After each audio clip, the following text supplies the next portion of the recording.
Hello, everyone. Welcome to the August 8th, 2024 olauloa Neighborhood Board meeting. I'd like to open up the meeting. We will start with rules of speaking.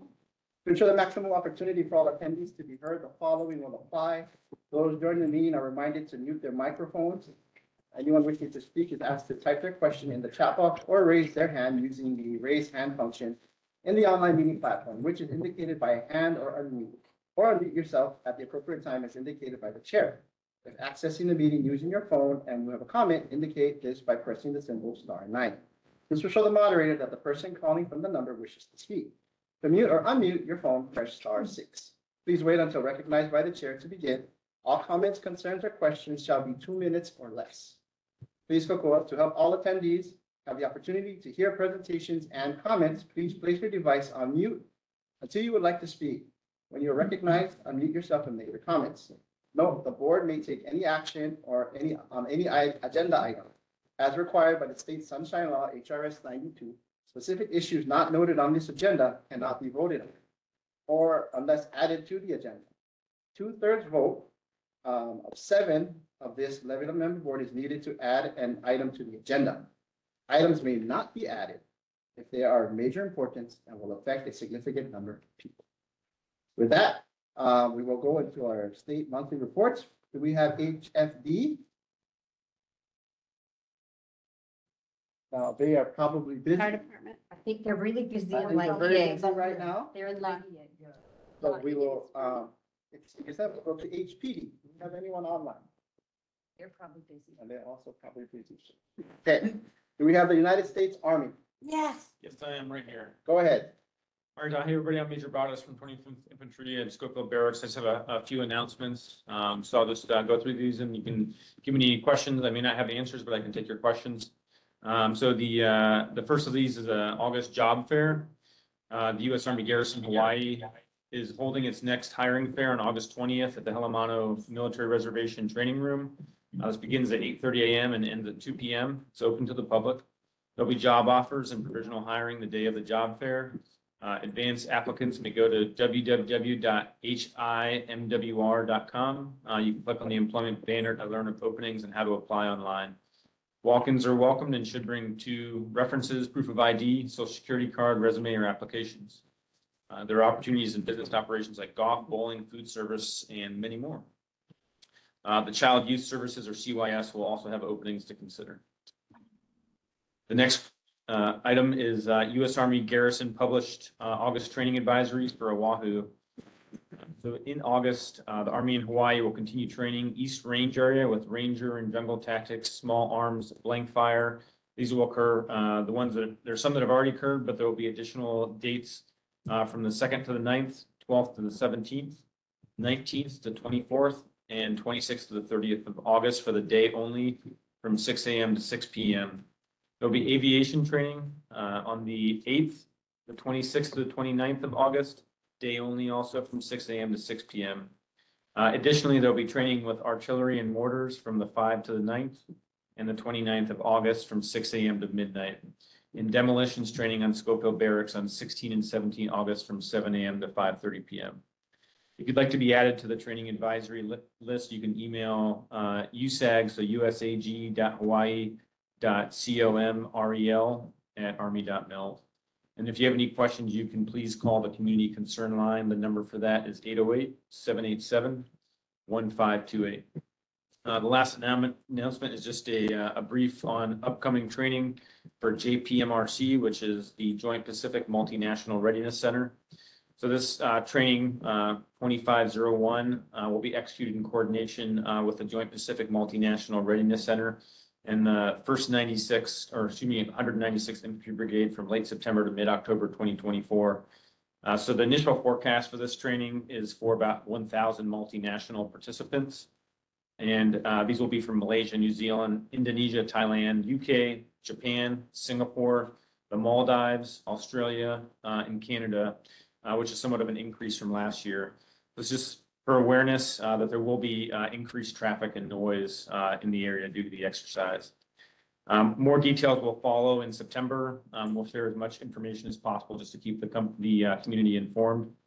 And For any questions, you can reach the same number that I just mentioned, ending in 1528 for any concerns or ask any questions, provide feedback. I'd just like to thank the community also for your understanding and patience for this exercise. Does anyone have any questions for me? Yes, ma'am. Go ahead, question from the board. You said there would be a great deal of traffic where? Because, our area, Kahuku, that's a big issue. And so is that going to come out to our area? Through our area? JPMRC, there'll be, for this, ma'am, there'll be, it'll be distributed across Oahu. So there'll be multiple different training areas. If you typically see traffic due to some training, it's possible that there may be some increased traffic during that time period for the training exercises. Questions from other board members? Okay, questions from the members of the community in person? Okay, questions from members of the community online? Okay, hearing and seeing none.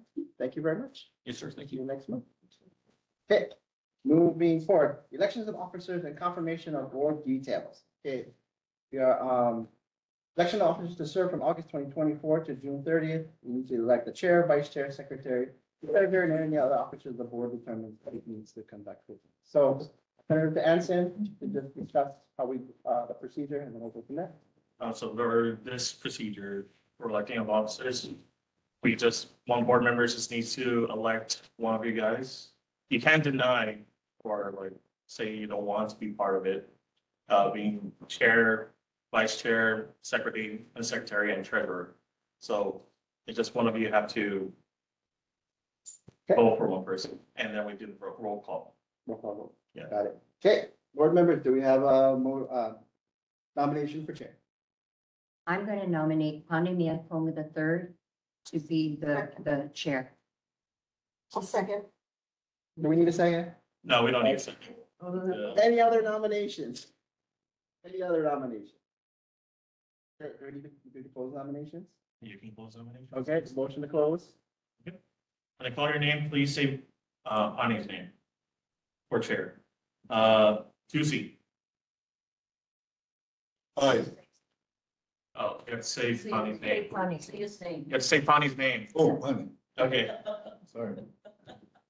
At Pane for chair. Greer, Honey. Kelly, Honey. Lorraine, Pani. Unga, Honey. and Bonnie. Abstain. You forgot. And Miller, sorry. Okay. At 7 votes, Bonnie's still chair. All And now go to vice chair. right, do we have nominations for vice chair? Who's a current vice chair? Okay. I nominate Dottie Kelly Paddock. Dottie Kelly Paddock. I can't speak. Do we have any other nominations? All right, here didn't see none. Proceed with the roll call vote. Okay, Tusi. Dottie. Okay. At Dottie. Greer, Dottie. Kelly, Dottie. Lorraine, Dottie. Unga, Dottie. Ane, Dottie. Miller. Dottie. Okay. Okay, do we have a nomination? That for- is- Oh, that's it. Do we have a nomination for secretary? Oh, shucks. You can deny it You still can deny. if you don't want to be. Do we have any other nomination?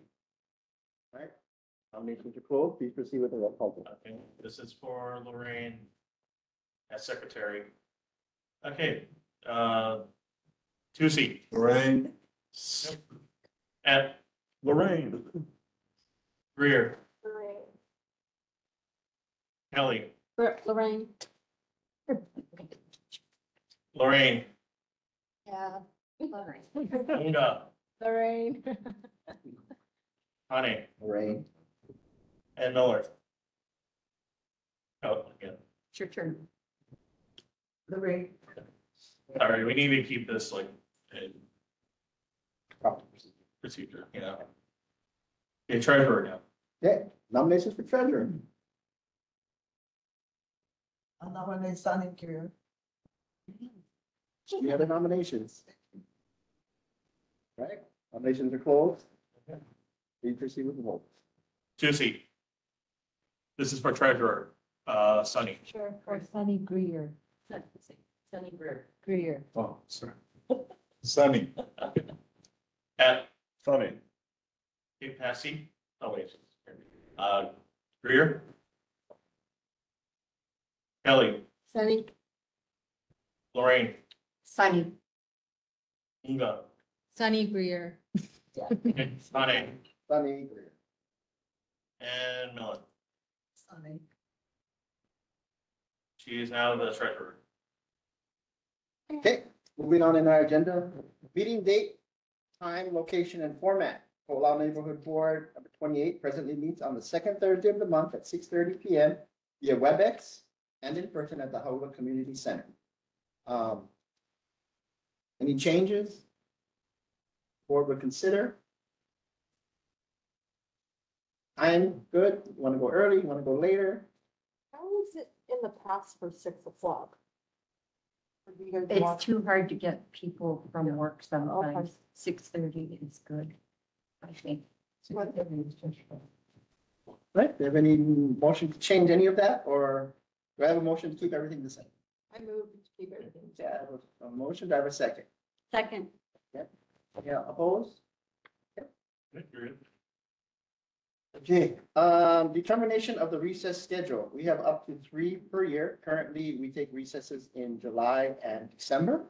And we've never Oh, exercised. actually, for July, we should be doing July. Oh. Yeah, because that's, another. Oh, the that's a- transition. Yeah, Got it, I got it. Okay, that's another elections. got it. So, okay, so we can't do July. We have December that we've traditionally done. I guess, is everyone fine with December? You can always change it later on. Right. Oh, okay, perfect. Is there any other dates, any other months you'd like to consider, board members? Or we just hold off and So are we saying in June? Yeah, June's a rough month to meet, I think. And if we're gonna meet in July, I will second the motion to move it to I June. have a motion by board member Miller and then a second by board member Hung. Any objections? Any reservations? Okay, hearing and seeing none, we will take our recesses in June and December. Okay.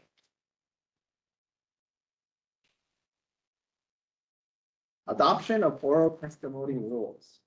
Board members, currently, we have testimony limited to 2 minutes. 2 minutes. Everybody is amenable to that. Would like to increase it, decrease it, Right now, it's 2 minutes. 2 minutes. Yeah, and then for special board meetings where there is a lot of people, board can make a rule just for that meeting to limit it to 1. We've done that in the past as well. But currently it stands at 2 minutes. Everyone amenable to that? Yes. All right, 2 minute it is. I need a motion. Oh, yeah. Okay, do I have a motion to keep it as 2 minutes for testimony? I'll make a motion that we wait for 2 minutes. I'll second. Okay, any reservations, any objections? All right, here seeing none, motion carries. Okay, moving on now to government reports. Representative for Rare Rick Langiardi, we have Kat online. Kat, please proceed with your report. Hi, good evening, everybody. Nice to see you all. Hope you're all doing okay. I will start out with this month's highlights from Mayor's newsletter. There are 5 updates, and then I'll give you the link to the newsletter. Update 1, the city continues to add new treatment options for Oahu's chronically homeless population. 2, friends and family members remember Honolulu lifeguard Tamayo Perry. 3, the new acting director for the Honolulu Ocean Safety Department is sworn in at Honolulu Hale. 4, the Waikiki community comes together to unveil new trash cans designed to keep trash off of the beaches. And 5, restoration work concludes on the Mahatma Gandhi statue near the Honolulu Zoo. The August 2024 edition of the Mayor's newsletter is available online, and I'll drop the link into the chat box. An update from the neighborhood, let's say from NCO and HFD. Fire department response mapping. Do you want more details about the incidents on HFD's monthly reports? You can search for these incidents and learn more about them online, and I'll drop the link in the chat box. The Neighborhood Commission Office and the Honolulu Fire Department recommend anyone wanting more details to go to the response map to search for the incidents near them. The map contains data from the last 6 months and can be filtered by date, type of incidents, and location, making it easy for residents to learn more about what's going on in their neighborhood. I have 3 departmental follow-ups from last month. Item 1 was regarding several concerns about the existing setback requirements of the Kahuku Wind Farm as it relates to public health and safety. The City Council welcomed comments from the public at the Planning and Economy Committee hearings on June 27, 2024. After receiving various testimony from the public and other stakeholders, the City Council amended Bill 64 to the CD1 version, which comprised of amendments from the public, civic, and institutional uses.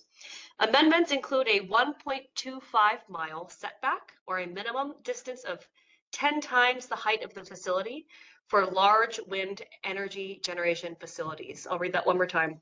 Amendments include a 1.25-mile setback, or a minimum distance of 10 times the height of the facility, for large wind energy generation facilities. It also includes new language that limits shadow flicker on existing occupied buildings to 10 minutes per day and sound levels to 10 dBA for new facilities. So I'll put all of the information into the chat so you have access to it. The second one was for illegal vacation rentals. Resident Connors asked if there were any more initiatives to shut down illegal vacation rentals. DPP reports. As of now, there haven't been any new initiatives announced specifically targeting illegal vacation rentals beyond the existing regulations. If the resident would like updates or specific actions, please contact Tai Chow with the short-term rental enforcement branch, and I'll leave their phone number in the chat box for any changes in policies or enforcement efforts. Finally, the last question was about Complete Streets. Resident Connors asked if Complete Streets could do a study of the number of deaths and traffic accidents in the Olauloa region.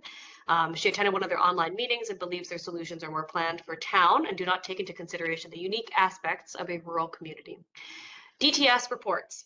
Mahalo to everyone who participated in the June 12th public meeting on the Oahu Vision Zero Action Plan and or provided comments on the public review of the draft plan.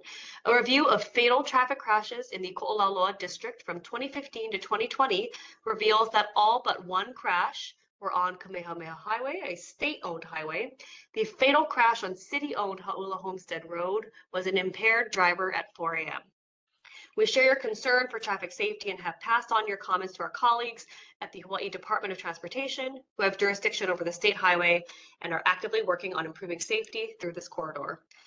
I'm happy to take any questions that any of you may have, and I can report back. Questions from board members? Yeah, Kat, did you say it was just Cam Highway? Was the response? 1%. Oh, just one. It's that all but one of the fatal crashes from 2015 to 2020 were on Cam Highway. They all occurred on Oh, Town Highway. okay. Almost, all but one. Do they have a total amount? They did not give a total amount. Would we get a total? Yeah. Yep, I can ask them and I'll get back to you next month. Thank you. I have a question. Board member, Patang, and then we'll go to board. My question is, that's 2015 to 2020, but I think our concerns were a little bit, from 2020 to even 2023.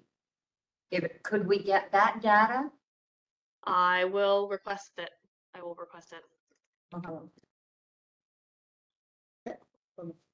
So the report said that accidents happened on Kamehameha Highway. Was that specifically on the Olauloa side or also inclusive of North Shore side?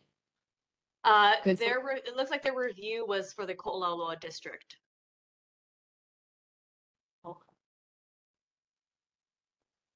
Would you ask for more specificity, like where, like the top three even, because we've got like one whole highway. I mean, it would be good to know. Like where the olauloa district is, like where it starts at Kahuku and ends at, yeah, okay, I'll get that for you.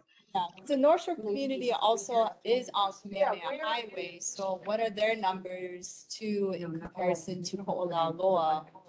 Could we clarify where in the district of olauloa, like, are the top three Okay. locations for these fatalities?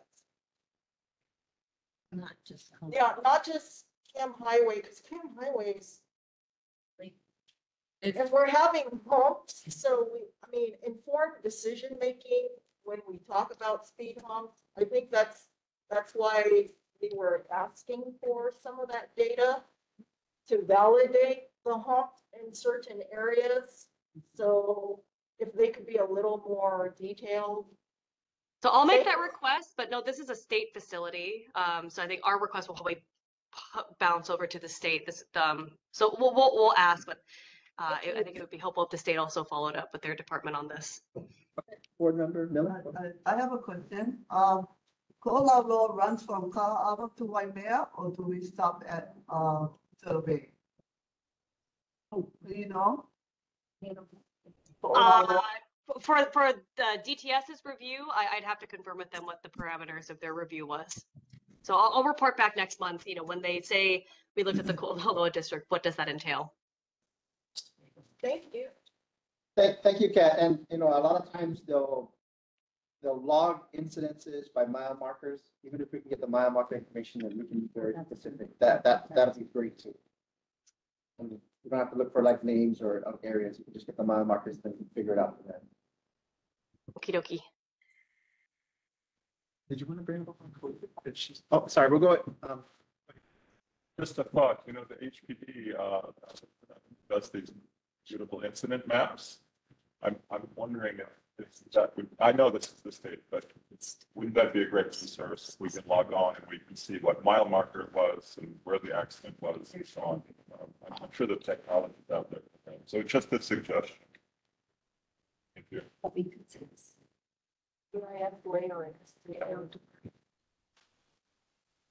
you hear that? Can you repeat that one more time, please? Like the HPD just reported that they have incident maps. Oh, the incident map. Can the public log in to see like where that's at? Well, yeah, so we don't have to be prevailing upon the state every single time. If we can just log on and see where the accidents were and what mile marker and what side of the street, et cetera, that would be probably a pretty good public resource. Right. So the incident reports I mentioned earlier are from the HFD, the Honolulu Fire Department, but I don't know if the HPD has something similar. I'll ask them. No, I'm report sorry. back. I meant HFD. It was the fire department. Yeah. Okay. I have a question, Kat. At the city, is there any department that deals with HUD properties? HUD, like DCS, HUD. DCS largely does a lot of the federal funding as it relates. Okay. Yeah, federal funding, including HUD funding. Okay, so they're the correct one. Okay, thank you. Mm-hmm. Any other questions from board members? Okay, do you have any questions, members of the community or Mayor Blanchard's present? Okay, here and see that we do have, sorry? Okay. Casey, I see your hand up and your question. Do you want me to read your question or are you gonna unmute and ask your question? Go ahead. I had three quick questions. First, short-term rentals. DPP staff are shutting enforcement to shut down illegal vacation rentals. We hear for all of Oahu there are only 2, and that may be one of the huge problems that they're not getting shut down. And well, second and third, with DPP, there's been some problems and questions with permits, with big developers getting permits that in record time. Our understanding is in Laie along the shoreline where they want to build multiplex and duplex.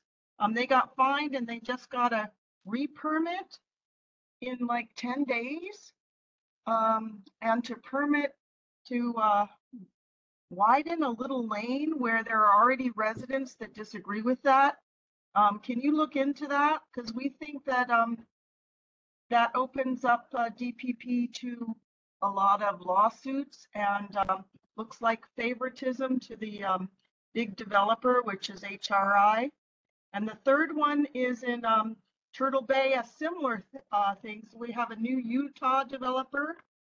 They're moving ahead with their plans. But many of us who are old timers know that years ago, we had a Lima North Shore unilateral agreement that runs with that land that a lot of places aren't allowed to be developed. And we're not sure that DPP has institutional knowledge. So our concern is that some land is being cleared where it's not supposed to be, because that would be against the Kulima North Shore unilateral agreement. That's the old agreement that we fought to protect parts of Turtle Bay.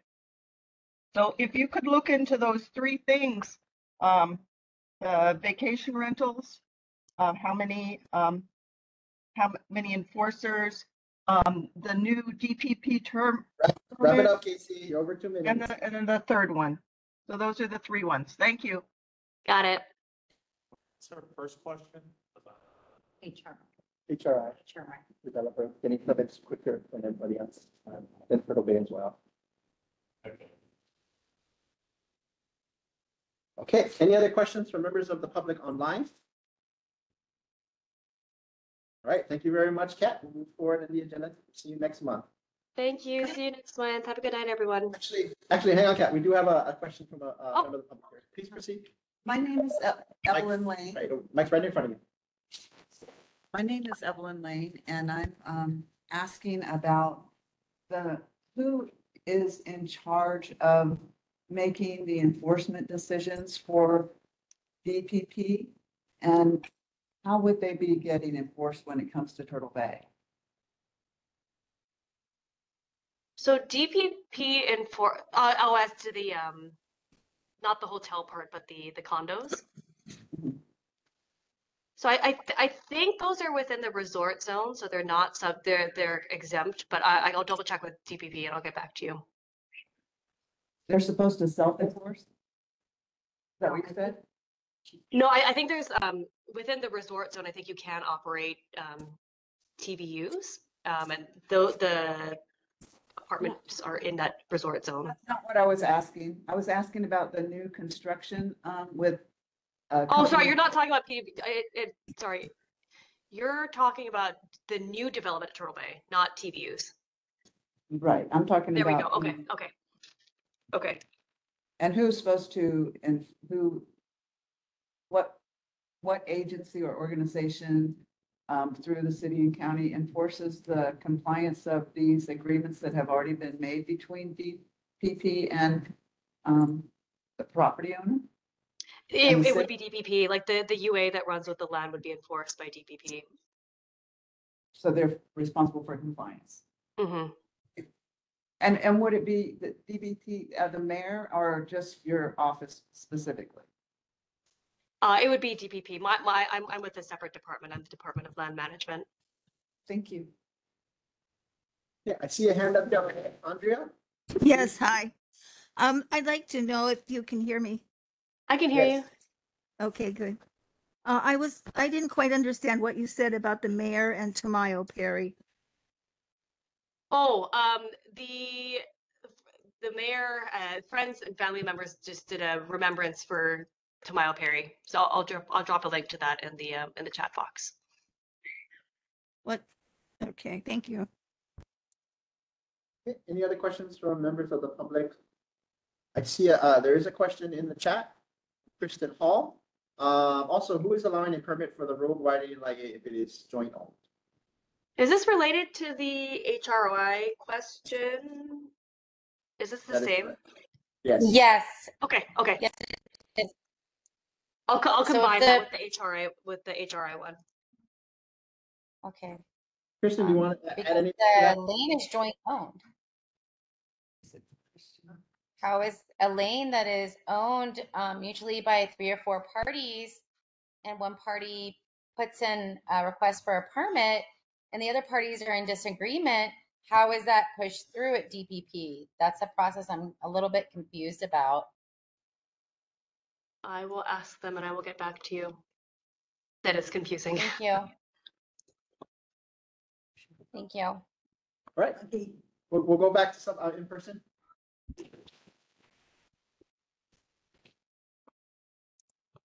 May I ask a question? Sure, we'll come back to you right after. Just like, Yeah. to start. Go ahead. Okay, mine is the same question with HRI. There's multiple owners of the lane. So how can they decide that only HRI gets to do what they want to do when all of the other owners don't agree? Yeah. Did she hear? Yeah, Kat, did you I get got that it. question? So she's not gonna answer it. So you're gonna ask DPP for the answer to that question, is that correct? Correct. Because we're worried because they already approved the permit. And we don't want to see it being done without an answer. Understood. I will relay it to DPP.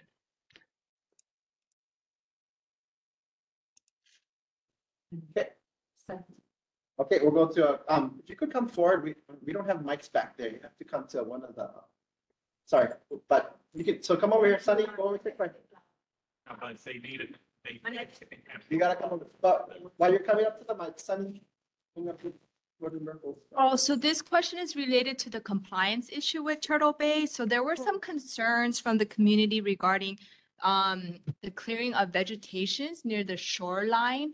And so how does the community know if the clearing of vegetation was permitted?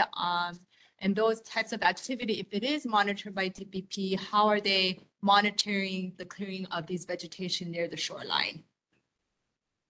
Hello, my name is Bessie Kamak, You K-A-I-N-A. want Kat to respond to board member Uma's. My question is, Hang on, just a second. oh, I'm sorry. No, that she's gonna respond and then take it. Kat, did you hear the question from board member Uma? Yes, the concern about clearing the shoreline vegetation and whether it's in compliance, or whether A, was permitted, and B, whether it's in compliance with the issued permit, and C, how the community would know. Okay, go ahead. My name is Bessie Kamaki Aina. I sit on the board for the Ha'ula Congregational Church. And I want to know, what is the status on the permit? It's been lingering on for 3 years. This is the month, August. What is the status? What is the status of the permit for the Ha'ula Congregational Church? Yes. What kind of permit is it? I'm not sure. Like a building permit under DPP? Well, the inspector came out when they had completed putting the roof on, and there were some things that needed to be done within the church. So they made the requirements. Now they said it's supposed to be historical. So it has to go through a search and channel. Now, does it take 3 years to go through this process? Shifty can take a while. I'll follow up on that. It's with DPP, so I'll follow up with DPP on that. Okay, thank you. Okay. Back on the Turtle Bay, a Creek Collective group. Are they, is there a requirement of any kind for a new owner to reapply for their permits, or and also for their building permits? When I understand they don't have any building permits yet, but they have a grading permit.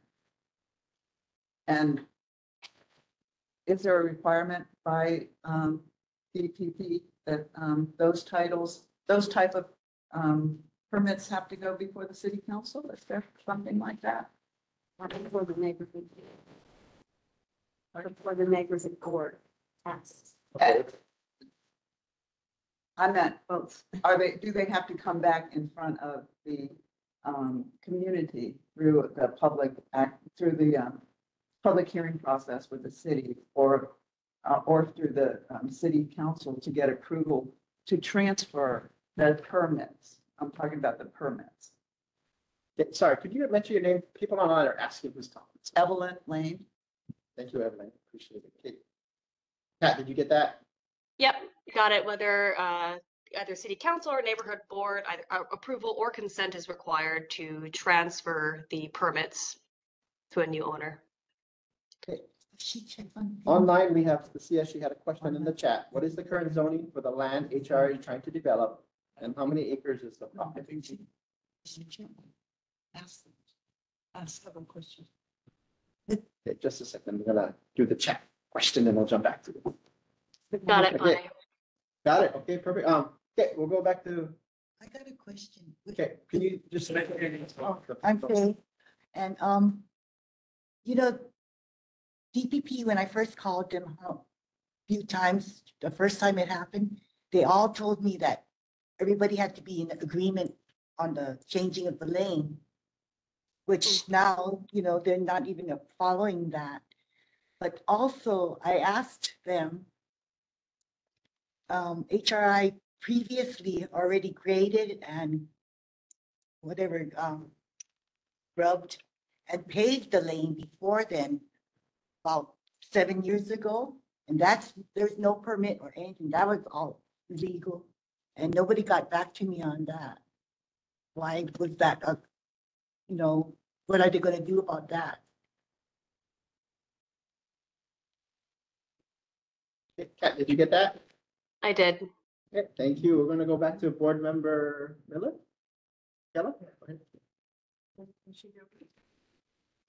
So with that being said, with the DPP and HRI, isn't it a requirement for HRI to come back to the community? Because we have not had any, anything from HRI to hold a community meeting. So it would be really, really important that they come back to the community. Got it. Okay. Any questions from members of the public here or board members? I'd like to add to that question. Kat, can you hear me? I can. Okay. If HRI has no right to do grubbing on the lane and make changes on the lane without the other property owners being involved in that decision, isn't there a way to stop them? Shouldn't DPP reach out and stop them? Got it.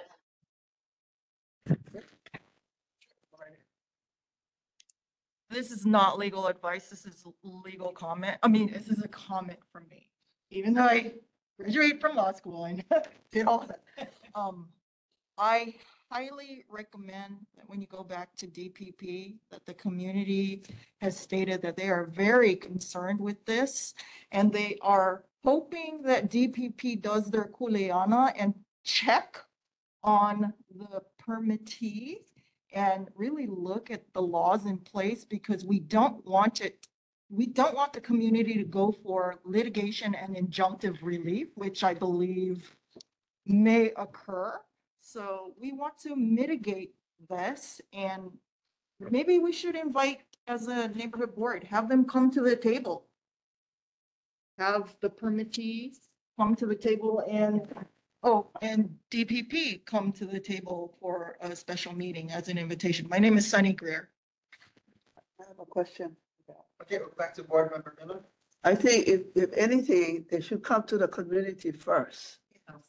And talk to the community first before they even come to any other meeting. Comment, just comment for clarification. My understanding is that any developer has to go to their community association first and then come to the neighborhood board. So if HRI is doing their due diligence, should they not have had a community meeting with LCA? So shouldn't that be where you guys request something through your like EA community? I'm on the LCA. Are you on the LCA? Any other comments or questions for Kat? Yeah, when HRI brought this, Name again, just for the online. well, Faye, I'm Faye. When they first brought up this development, they only sent out letters to a handful of people.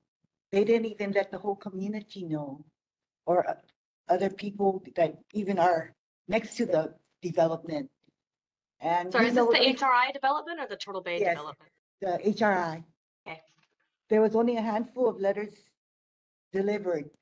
And we know that because my husband delivered the mail, so. And we've asked our neighbors and they never got it or anything like that. So a lot of people aren't aware of this development going on. And then a lot of people don't even know what our lane looks like. It's a small lane and it wasn't made to have over 100-something cars going through it.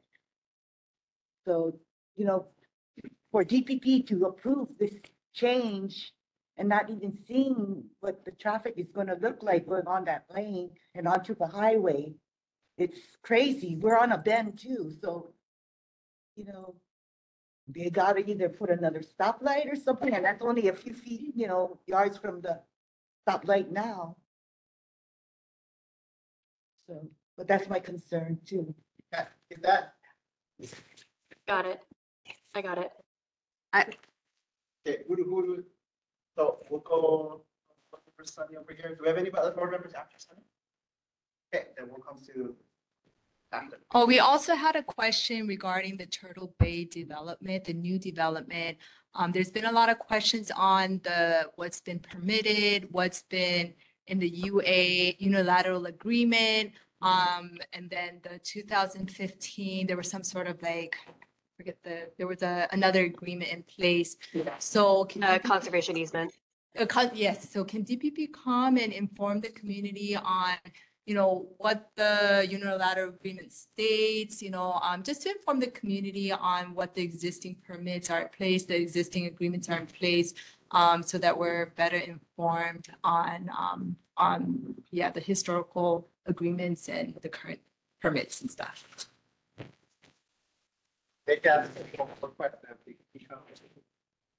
Oh, sorry, that last little bit cut out. Can you say that one more time? That's a formal request to have DPP come here. And I'll say I think I heard several requests for DPP to come over the course of tonight, so I'll make sure they hear the request. Yeah, thank you. Any other questions? Okay, that's right. Evelyn Lane again. I'm following up on that unilateral question too. And my question is, does the unilateral agreement, does that prevent or enhance the new owner's ability to get a building permit or to build in certain areas of the property based on the unilateral agreement? And is it reasonable, I think, for the community to request that they do a supplemental EIS to the one that they already did, to the supplemental? Okay, I'll ask DPP. Any other questions, comments, concerns? We've given you a lot of homework. We're giving DPP a lot of homework. I will relay all of it. I'm on comment number 20, so I will get back on all of these to you. Thank you, I do have a comment. Okay, go ahead. In regards to LAIE's community board meeting, there wasn't a public talk or discussion. However, we all of the owners that are involved in this lane widening and the SMA area, we received a letter, and it had said that there was a permit in place to do all of this. And it turns out there was not. The permit was just now applied for at the end of this last month, and they received it, I believe, a few days ago. But HRI sent a letter out notifying us about the widening and said it was per a permit they had received. And there was no permit at all. So I don't know how that plays out. The other concern is they were fined for the grading and the grubbing, but I've had a couple friends that are geologists come out and look at the point, and the Haula side of the point and slope is now unstable. There's no retaining wall, and it's that is a safety concern for, the whole point.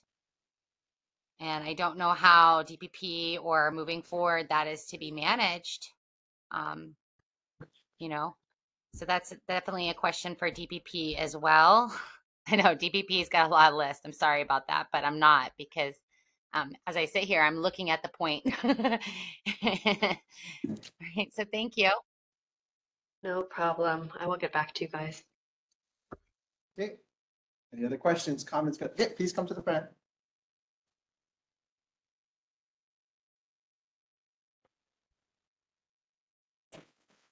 Sorry. I just got a text from SSHG, and he said it's in the historic division of DPP. So. Oh, they can- the congregational church permit.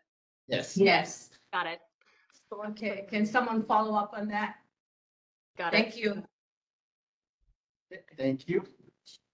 Any other questions, comments from members of the public in person? Members of the public online? Okay, thank you, Kat. We look forward to seeing you next month. See you next month. Thanks, everyone. Thank you. Pat. Okay, next up, we have Councilmember Matt Wire or his staffer. Hey. Yes, please proceed. All right, thanks. Hi, everyone. I appreciate a lot of the comments that were shared just now, and there's a lot of the same concerns that we heard from community association meetings that our office attends to. But anyways, there are a few things that I did want to update before addressing some of the other things that were shared today. Our office has been conducting some stakeholder meetings on Bill 64, the land use ordinance, more specifically with the agricultural section. So we're expecting some hearings to come up regarding the ag section of Bill 64. In some of the stakeholder meetings, we've been meeting with small farmers, we've been meeting with beekeepers, and so there's a couple of amendments that our office or council member plans to propose for Bill 64. We are looking to move beekeeping to the livestock category. That was something that was very much echoed from the beekeeping community. And honestly, for my next note here, it's looking like we're going to be removing most of the beekeeping requirements aside from the setback. It sounded like a lot of the requirements that is currently in the language of the bill is really restrictive for beekeepers. So we find that maybe removing a lot of them as it currently is in our law, just keeping it out of there is something what beekeepers wanted. One of the other things that came out from our stakeholder meetings that we're looking to propose is decreasing the proposed ag lot size for livestock confinement. And so, yeah, that's all I have for there, just decreasing it. And then lastly, we are looking to adjust the vertical farm standard requirements as well. So those are the main four pretty broad, but things that we've received as far as comments from the stakeholder meetings that we were conducting. Again, this is in relation to specifically the agricultural section of Bill 64. Alrighty. With some of the follow-up, I know there's some folks on here that just saw me earlier this week with the Ho'olauloa Community Association. Also, I apologize. My name is Chelsea. I don't think I introduced myself. This is my first time, I think, joining on this neighborhood board meeting. Previously, it was Kelly, I believe, but I'm going to be taking over it going forward. So my formal introduction.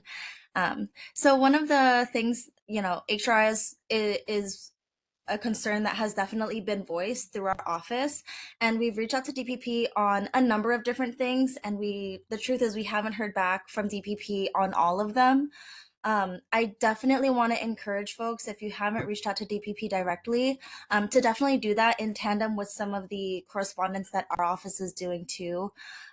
We definitely share the same concerns of wanting fairness with the application of law, and we just wanted to make sure that there's different angles that DPP is hearing from. I know that there was a lot of concerns in regards to the NOV and the appearance of the permit being issued in just a couple of days. From our office, we did hear that DPP, it sounded like they approved plans for grubbing and grading back in April, but then HRI acted on it and they just began grubbing based off of their plan approval, but they didn't pull a permit, which is why when there were complaints that came forward, there was an NOV, a notice of violation that was given out because you're right, there was no permit. So that's why they got the notice. But at that point in time, it sounded like HRI was able to go back and pull the permit from a plan that was approved back in April.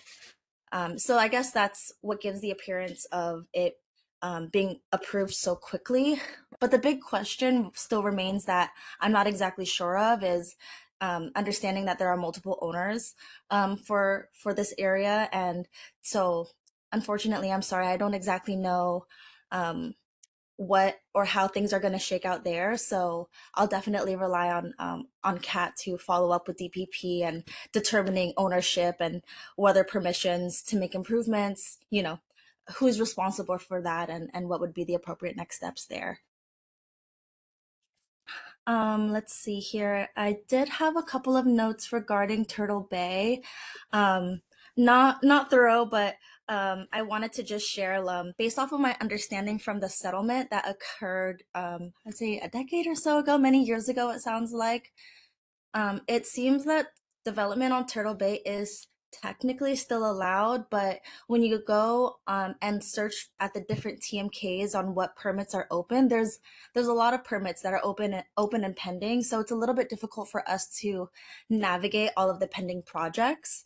But I just wanted to share that our office definitely shares the same concerns about the need to comply with the law and protect sensitive ecosystems. So we'll definitely be working with DPP and asking about the different concerns that have definitely been shared already.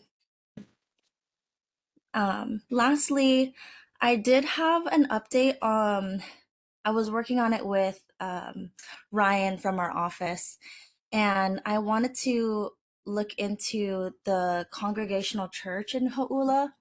And this is just something that we just received the response of. So I apologize for not jumping in sooner, but it seems like DPP sent out a comment sheet to the applicant, and so I'm assuming that's the church, on April 27, 2021, which stated that the applicant needed an SMA approval and a modification to a prior permit before the applicant's plans could be approved. But as of today, it seems like in August, it sounds like DPP is still awaiting a response from the applicant. And so if there's any further questions on how to proceed, I think it sounds like it's encouraged for the applicant to contact DPP directly. Sweet. That's all of the notes that I have thus far. I'm definitely happy to take any questions back. And I apologize for jumping in a little bit later here. And I was hearing the conversation earlier, but it's my first neighborhood board meeting, so I wasn't sure what the order of operations were. Thank you. No, thank you, Chelsea. We appreciate you being here and welcome to olauloa Neighborhood Board. We appreciate you being here. I would open up the questions from board members. Board member Muga, go ahead. Hi, this is Sunny. I wanted to see if you can request that Matt Wire attend our next KCA community meeting in September 17th at 6:30. And if you can come prepared to help answer some questions about, the unilateral agreement, what's in place with the settlement and what you have as far as, because I know the city and county was involved as well. And to talk to the community to listen and hear of our questions and any concerns or feedback. Thank you, Sunny. Yes, definitely. It sounds like, and please correct me if I'm wrong, is that meeting going to be maybe a joint one with other community association ones? Is that the same September meeting we're talking about? No, this is our Kahuku Community Association meeting every third Tuesday. But our next general membership meeting is in September, next month. Oh, okay. Okay, understood. Thank you. I'll definitely relay that back to council member. Thank you. Okay, questions from the board? Please proceed. Hi, Chelsea. This is sort of following up from the same discussion with the Hello Community Association. I was wondering if maybe next month, if you could give us some idea of what are the mechanisms with the city council for triggering an independent review or investigation or audit of the permitting processes up and down the coast here. You gave some good explanations, I think, but I still think the level of community trust is reading is pretty low, and I think that's regardless of really whether or not all this can be explained. I think it's some sort of independent report or review might really help assuage a lot of the community concerns as to whether how much of this stuff is actually above board. So I know there's a city auditor, but I don't know whether there are other city council mechanisms for triggering some sort of independent review. And my second point would be, if there is, I think you'd like to have a hand in helping structure that and identify the key questions. Thank you. Thank you for the question. And I appreciate you joining on today because, yes, I know that this was a definitely topic of discussion that came out of Tuesday's meeting. I did have a better understanding that with the regulation of the department, it sounds like that regulation would have to be initiated from the mayor's office. And yes, I totally know you understand. I think we understand there is an office of the auditor that already exists, but for further regulation or for something to initiate auditing DPP or any other regulating of any of the departments, right? That would have to be initiated by the mayor. So if I could suggest maybe reaching out to mayor's office or maybe I know Kat's still on too here. Maybe we can relay something like that to the office. So just to confirm, Chelsea, a lot of legislative bodies do have the authority to trigger independent investigations. The city council does not. I understand the question here. I guess it's hard for me to answer it without my team, but from what I was informed today, it sounds like it would we'd want to rely on the mayor to initiate some of the regulation and the auditing because the mayor oversees the departments, right? We're gonna have board member Sunny here chime in real quick. Oh.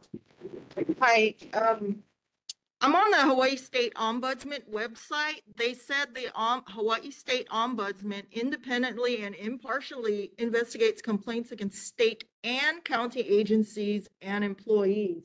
So go to them too. Yeah.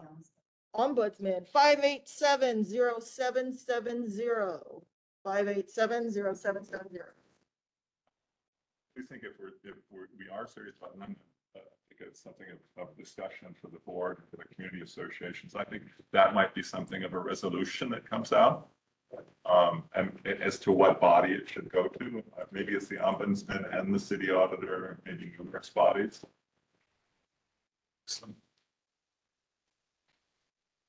Okay, questions from other board members? Okay, hearing and seeing none. Well, Nancy, so that was a specific answer for you, so we'll have you come up first for anybody else. So Chelsea, we have Representative. Chelsea, could you please send me the info on the Ha'ula Congregational Church to my email? So I could pass it on to pass the stage? Sure thing, sure thing. Like I said, I'm a little new. I might need to get connected with all of your contacts, but let me put my my chat into the email, my email into the chat, and hopefully Pane or someone online could connect us if that's all right. Okay, Yeah. thank you. Thank you Yeah, so no, much. Okay, questions from board members? I mean, sorry, around community, members of the community in person. Okay, members of the community online, Casey, I see your hand up. Please proceed with your question. Yeah, thank you. Welcome, Chelsea. A couple quick things. Can you tell us anything about the homeless population and what outreach workers you have? The latest homeless count said we only had 45 homeless from Kahalua all the way to Turtle Bay. And my understanding is before COVID, we had about 350. So there's a problem there. And if the sweeps are going to come through, then every time they used to sweep the Honolulu, our side would get more homeless. And my understanding is still there are no outreach social workers from the city in this area at all. So can you check on that? And Yes. for again for the DPP and these both new permits in Laie, the multiplexes along the shore, but also they're building huge multi-dormitories in BYU and this Turtle Bay. What would trigger a safety concern with traffic? For us old timers, we know in 2012, there was a tsunami alert, and we had an awful lot of time. I was in Honolulu and trying to get to Haula, and it was bumper to bumper traffic, bumper to bumper, and our population has exploded since then. So if we even have these two more things happening at BYU is booming and growing, and now we have this Laie and this Turtle Bay. Is Kamehameha going to be a death trap if there's an emergency evacuation? We saw what happened in Maui.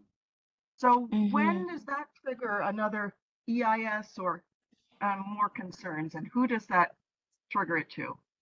I mean, who should be looking at that? We also have all these Airbnbs. Casey, can you wrap it up? Thank you. No idea what to do. Thank you. Yeah. So, the truth is, as far as what consequences, the trigger of looking further into this from standpoint, I don't exactly know what that criteria would be. But if it's anything in regards to Kamehameha Highway, I think that the question might be best directed to Ed Sniffen, who is the director for the Department of Transportation, because Kamehameha Highway is a state road, from my understanding. That might be the better person to get in contact with to understand what safety measures can be put in place to prevent any concerns down the line. Could I say something? Yes. Thank you. We'll go to board member Casey.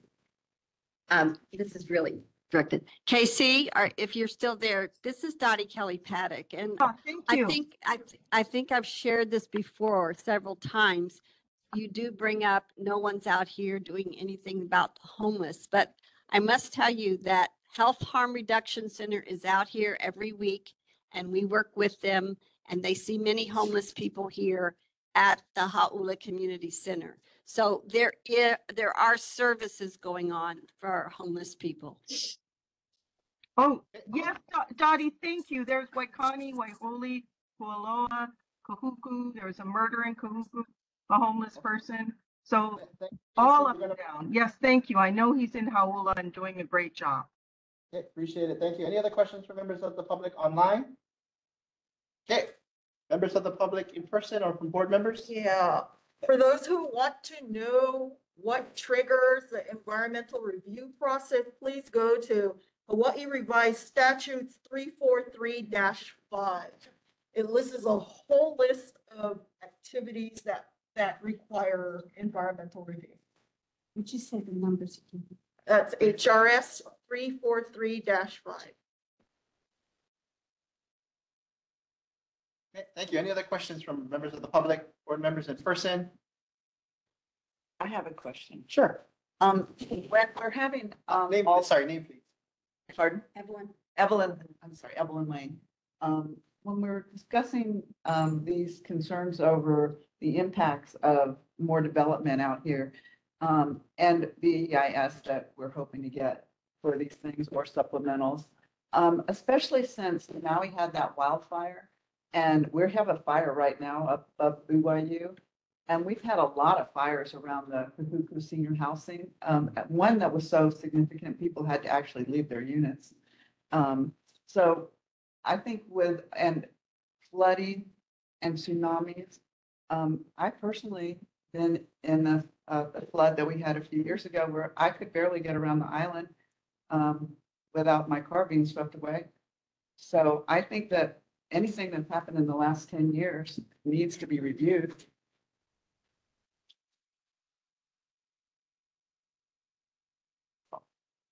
Okay, Chelsea, did you get that? Thank you. I got that comment. I do apologize. Was there a question that I missed, Evelyn? Are these things being considered? And I should also add water resources for our community. If we need it, I understand we might need extra water out here just for fire. And in that case, having any extra development would be less than safe, I think. And if you could find out what is on the agenda for those type of things with climate change. Okay. Okay. Thanks, Evelyn. Any other questions, comments, members of the public in person, board members? Online, it's fine. Okay, thank you very much, Chelsea, welcome, and we look forward to seeing you next month. Okay, moving on in our agenda, U.S. House of Representative, Congresswoman Jill Tokuda, our staffer. We have someone online from her office. Make your presence known now. Okay, seeing none, we'll move on in our agenda. Let's make a note of that. Governor's Representative, Crystal Ionia. Crystal, or any staff member from Gov's office? Okay, here and seeing none, we'll move forward. State Senator, Brenton Awad, our staffer, present online from his office. Okay, hearing and seeing none. State House of Representative Sean Quinlan. Hello, everyone. Can you guys hear me? Yes. Hi, good evening. So or my office, I should say, we've had a lot of complaints about the speed humps, and I've been talking to a lot of community members about it. And I got a great suggestion recently from James Hawkins of Haula. He posted a poll, and I think it was the Kamehameha Highway Facebook group, talking about speed cameras. And the poll received a very favorable response in terms of people wanting to put in speed cameras and maybe at some point remove the humps. So I reached out to the chair of the House Transportation Committee. We do have a very limited pilot project with red light and speed cameras that's running in town right now. So I reached out to DOT to get more information about that. But my intent is to try and add us to that pilot. Oh, hi, Max. Sorry, sweetie. I'm working. No, I have to do the Zoom, sweetie. Can you go back with mommy really quick so I can just. Okay, sorry everyone. Oh gosh. So my intent is January of next year to try and add us to this pilot program and/or make the pilot program permanent and statewide. And it's not just about speeding and safety and getting rid of the speed humps at some point potentially, but the reality is that we are struggling on every island, every county to hire police officers. So this issue is not going to be solved by HPD enforcement because we're short, I think, 300 plus officers on this island alone. We're never going to get the sort of speed traps that we might have gotten 10 years ago. And I had a little bit like a dispiriting phone call with Captain Nojima up in Wahiawa, with Wahiawa PD. And I just asked him, what can the legislature do? I know it's a county function, we're the state, but can we do something to make policing a more attractive profession so that we can ensure that we have enough officers for our island? And I think the feeling is that because of a lot of things that have happened over the past decade, being a police officer, unfortunately, just to a lot of folks, has lost its luster. And it's going to be more and more difficult to recruit. So that leaves us with technological options. So that is my intent to move forward with technology, to use it as a force multiplier, hopefully save lives and increase safety along our highway. There were a lot of other issues that came up, but I think that they were covered sufficiently by our county representative. So I'm available for any questions. Questions from board members? Okay, board member. No. Hi, Sean. So you know the road, Kamehameha Highway, where Gunstock and Malay Kahana is at. So a lot of our community residents, they frequent and utilize the bike path. And then there was no parking signs that were installed. And so people who needed to drive there couldn't park and they had to cross the roads. And so what we were told is that in order for DOT to take out the no parking signs, is that they needed to put in the speed humps and reduce the speed limit to 35. However, the no parking signs are installed back. So can you follow up and see why that was the case? And yeah. Absolutely. That's also what I was told. So let me make sure that my staff knows about it. We will follow up tomorrow. Okay, and my second question is that with all these developments and potential increase in our residential neighborhood population, I know for our olauloa side and even the North Shore side, we don't have a standalone public library. And I wanted to see if the state can start making those requests to budget funds so that we can service our keiki and provide a good building that allows them to have access to the libraries and all the resources that a lot of the town folks have.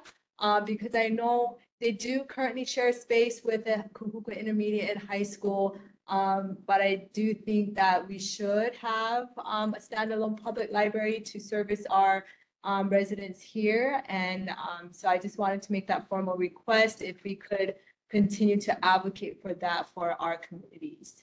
Absolutely. And, we've made that request, and I've had a number of conversations with public libraries over the last 2 or 3 years.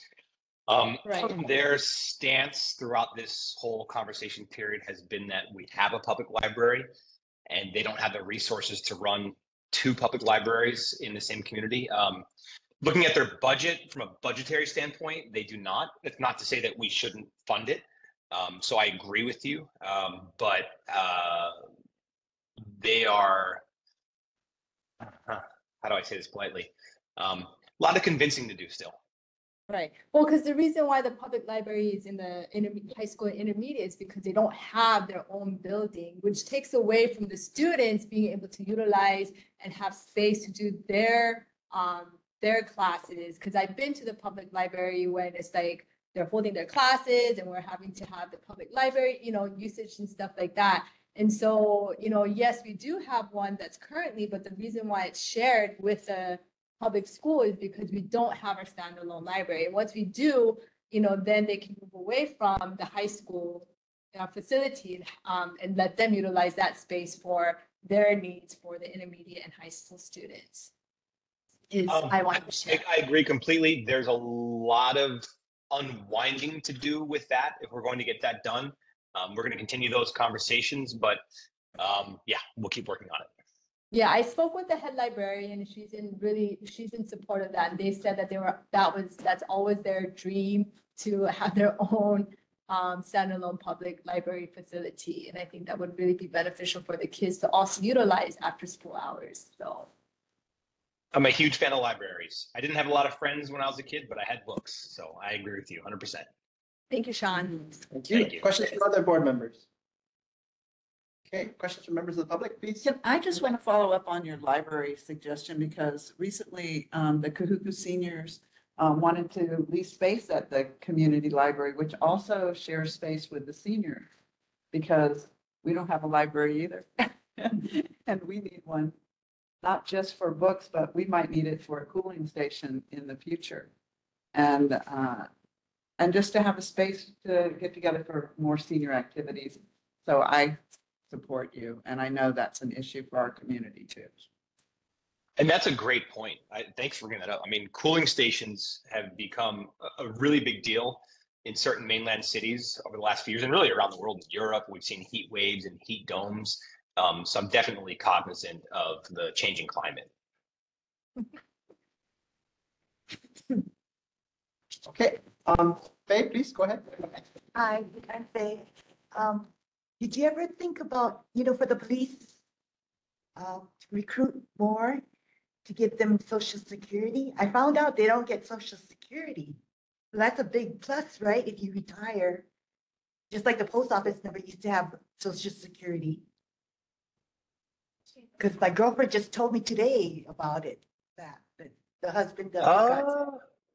I'd never heard that in the conversations that a few colleagues and I got together, and we're talking about, can we increase the pension plan potentially, so that it's a better retirement?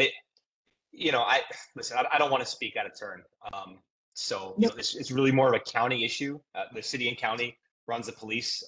I represent the state, but anything that I can do to help us recruit and retain more police officers, I will do it. I think if they get social security, it would help, when they retire. That would be a federal issue, though. That's not a state. Nothing the state can do. It's the federal government, Congress.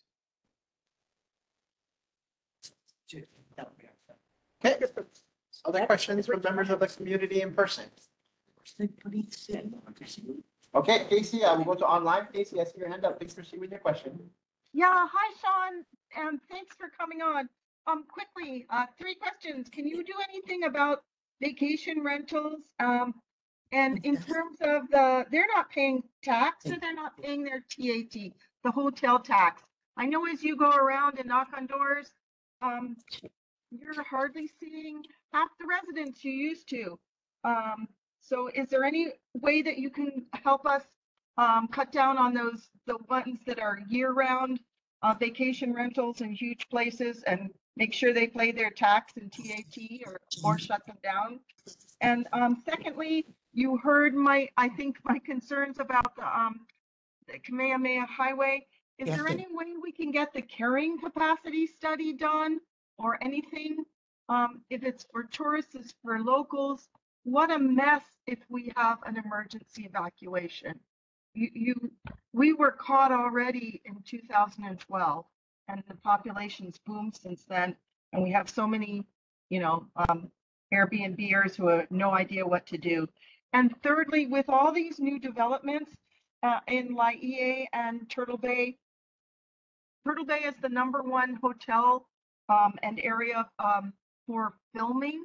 And I'm concerned with the new owners that it will cut back on all the filming. And there's so many film, TV advertisements done there. Is there any way we can make sure that they are allowed to have that balance? Or the other thing is that film crews will not come, expensive Hollywood crews, and sit in bumper to bumper traffic. So we get those low income hotel and the lower income service jobs, tourist service jobs, and we lose these good ones. Is there any way you can help us to ensure that people can still film there? Because I don't think the Ritz-Carlton is going to want filming, but maybe. Mahalo. Thank you.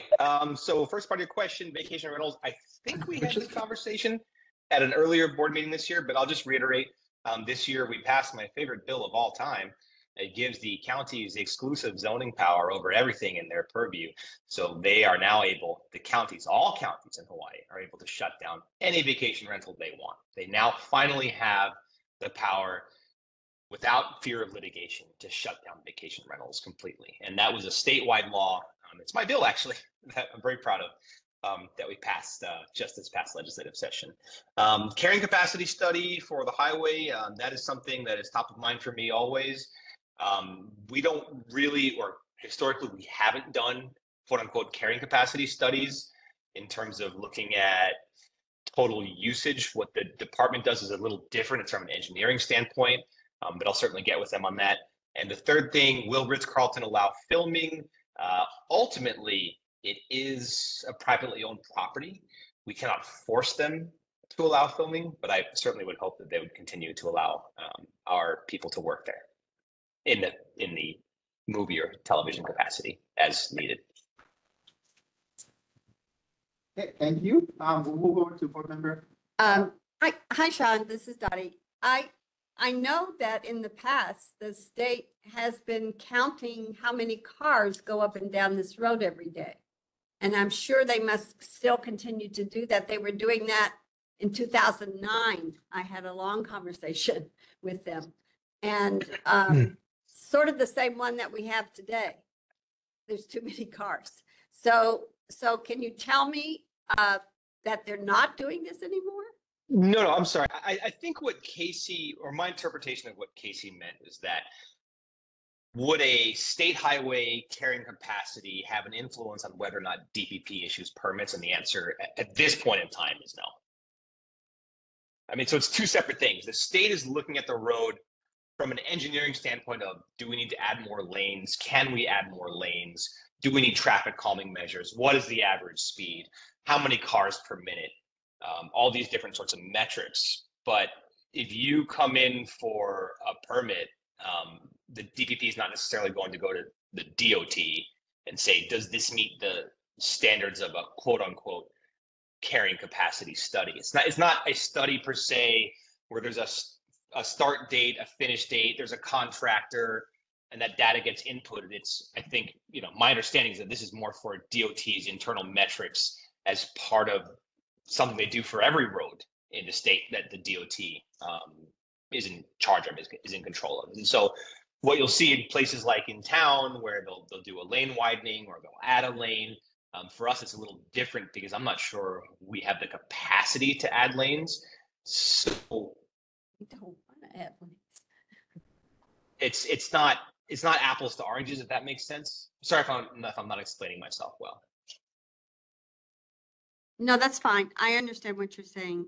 it's to me, it's crazy. And my comment was, who would want to add lanes to this road?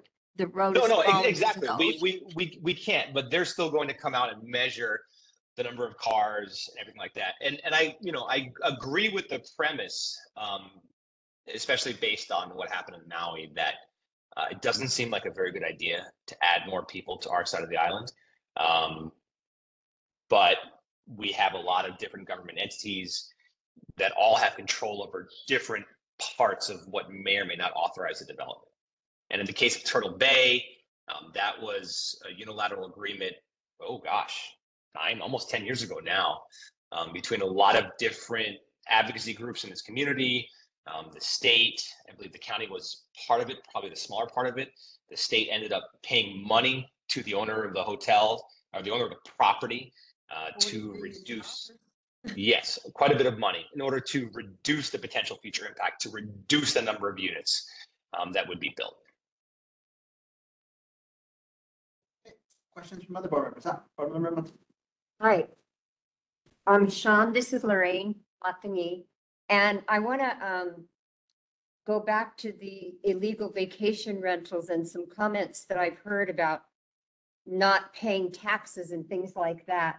And, you and I have discussed that I feel like by banning all vacation short-term rentals, that there are some locals that are getting caught in the middle of this net. But I just want to clarify that many people that I knew who had or know that had vacation rentals, if you go on to Airbnb, you do pay taxes. You do pay all of these state taxes. My comments are, I don't understand why there can't be a residency rule as you do the short-term rentals. If I get a license, I've got to give 2 addresses that show I live here. And I would just ask that you consider some other options so that people who live here, rather than we spend a great deal of time on it, and I would like to see it move a little bit further out of the black and white zone. Just a comment. Okay, so that's a great question. Thank you, Lorraine. And so just to be clear, the state did not ban vacation rentals. No one has banned vacation rentals. The state law that we passed this year gave zoning authority to the counties, which We had all assumed that they had, but it turns out that they didn't. We gave the power to each individual county to regulate or not regulate vacation rentals in the manner that they see fit. But before the state passed the statewide law this year, counties didn't necessarily have the power to make their own decisions. They could be challenged in court, and the litigants, in this case Airbnb, would win on a lot of these cases. So all we did was authorize the counties to make their own decisions about where they want to have vacation rentals and where they don't want to have them. So we gave that local control. And again, the state, while we can pass some very broad laws around zoning, around vacation rentals, the state doesn't run any of the planning departments that make those on the ground decisions about whether or not to grant an entitlement, whether or not to grant a short-term rental license or agreement, all these different things. So it was enabling language. Thank you. Thank you for clarifying. Questions from board members? Okay, we'll move to questions from members of the public. Go ahead. Hi, Sean. My name is Evelyn Lane, and I'm asking about whether or not the state has the ability to either administer or legislate and a body to help determine some of these climate change moves that we have to make soon on this side of the island. I know that there's been talk, like some houses are just being, moved back, not some easily and some willingly, but are there plans for like that type of thing and changing some of our needs for water and fire and all that, and after everything that you guys went through last year? So yes, we have a climate change commission at the state level. Yes, we have the Office of Planning, and we look at these issues very broadly, but all those things that you just mentioned, the actual zoning, the setbacks, the fire department, those are all county functions. So in the case of Honolulu, there's a city charter. We've got a state constitution. We have different departments that do different things. It lays out those responsibilities very clearly. We do try and work together. I think, to your broader point, one of the bigger problems we have right now is that we have all of these different commissions and planning departments and different boards that are trying to grapple with the idea of climate change. But the efforts are somewhat duplicative. So a few years ago, I tried to combine all of these different boards and commissions into one statewide agency under the Office of Planning. But you know how it is when people have their little slice of the pie, when people have their purview, they just don't want to give it up. And I was met with fierce resistance. I still think that's the best way to go. I still think that a lot of these decisions could and should flow from the state with the collaboration of the counties down to the counties. But right now, it's essentially working in reverse, where the counties are making decisions and then the state is playing catch up on those decisions. So I will keep trying, but right now it's not the way I would want things to be.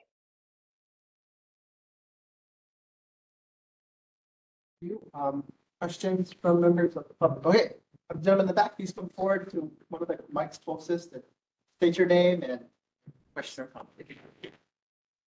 Hi, Sean. Doug DiMartini, community member. You mentioned the bill that the state passed about giving the counties authority to govern as they see fit. So they have that authority, but will they use it, and who is in charge of enforcing that? Is that still Department of Planning and Permitting? That is a great question. And will they enforce has been an open question for as long as I can remember. There have been illegal vacation rentals all over the place. They were illegal. They're still illegal. They still haven't been enforced upon. And again, this law was specific to short-term rental units and non-conforming use permits, not any other, nothing to do with other types of permits, but short-term rentals and non-conforming use permits. The county that's going to use this power most effectively and most immediately is the county of Maui. You may have seen in the news, they have about 15,000 legal short-term rentals. So the problem on Maui is legal rentals. And they're going to now shut down using this new law that we passed, just a couple months ago. Their plan is to shut down about 7,500 of those 15,000 legal units. The problem on Oahu has always been illegal units.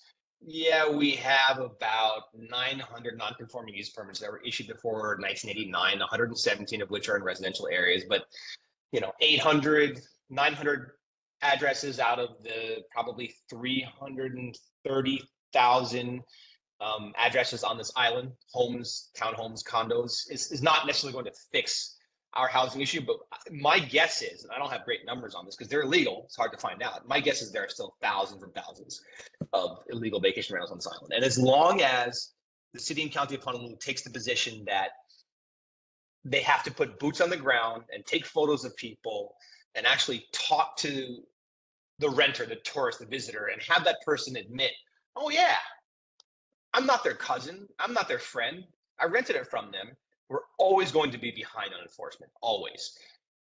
What I've been advocating for at the county level is that why can't you guys just say, take the fact of the listing, okay, it's listed on Airbnb, and Airbnb should have to demand the TMK and the proper short-term rental authorization, but we are the only county.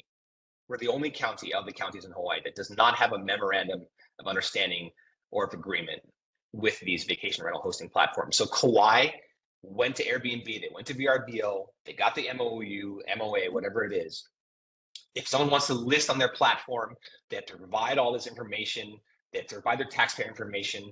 And when the listing is incorrect, Kauai sends a letter to Airbnb, Kauai sends a letter to VRBO, and they take it down. Airbnb takes it down for us because those are the terms of the MOU. City and County of Honolulu does not have one. So if we just have to be, I don't know if you guys ever remember Peter Falk in Colombo. If we have to be Colombo and go to people's houses and say just more question, we're always going to be behind. Until we sign that MOU, we're always going to have far too many illegal rentals on this island. Yeah, that's exactly my point, that we can't really depend on Airbnb to enforce it because it's not in their best interest to enforce the vacation rentals. It's DPP. And from what I think we've learned in this meeting alone is that DPP is either completely inept or corrupt or both or overworked. Okay, that's fair. Overworked. I think they have, 6 people in their department and a county of 1 million people. It just doesn't make sense. So basically the bill is only as good as the enforcement, which is zero. Essentially. No. Again, the bill that we passed this year was to deal with legal amortization of legal rentals. I can't make vacation rentals more illegal. They're already illegal. Yeah. Yes, but if there's no enforcement, that's my point though. If there's no enforcement, then I mean we're all whatever. I'm not even saying my stance on vacation rentals at all. I think that just something needs to be enforced. Do I have time for a couple more comments? I have one more question, but we do have someone that wanted to. Why don't they make illegal vacation? Come up, stand up, come, we need your name so that people online can,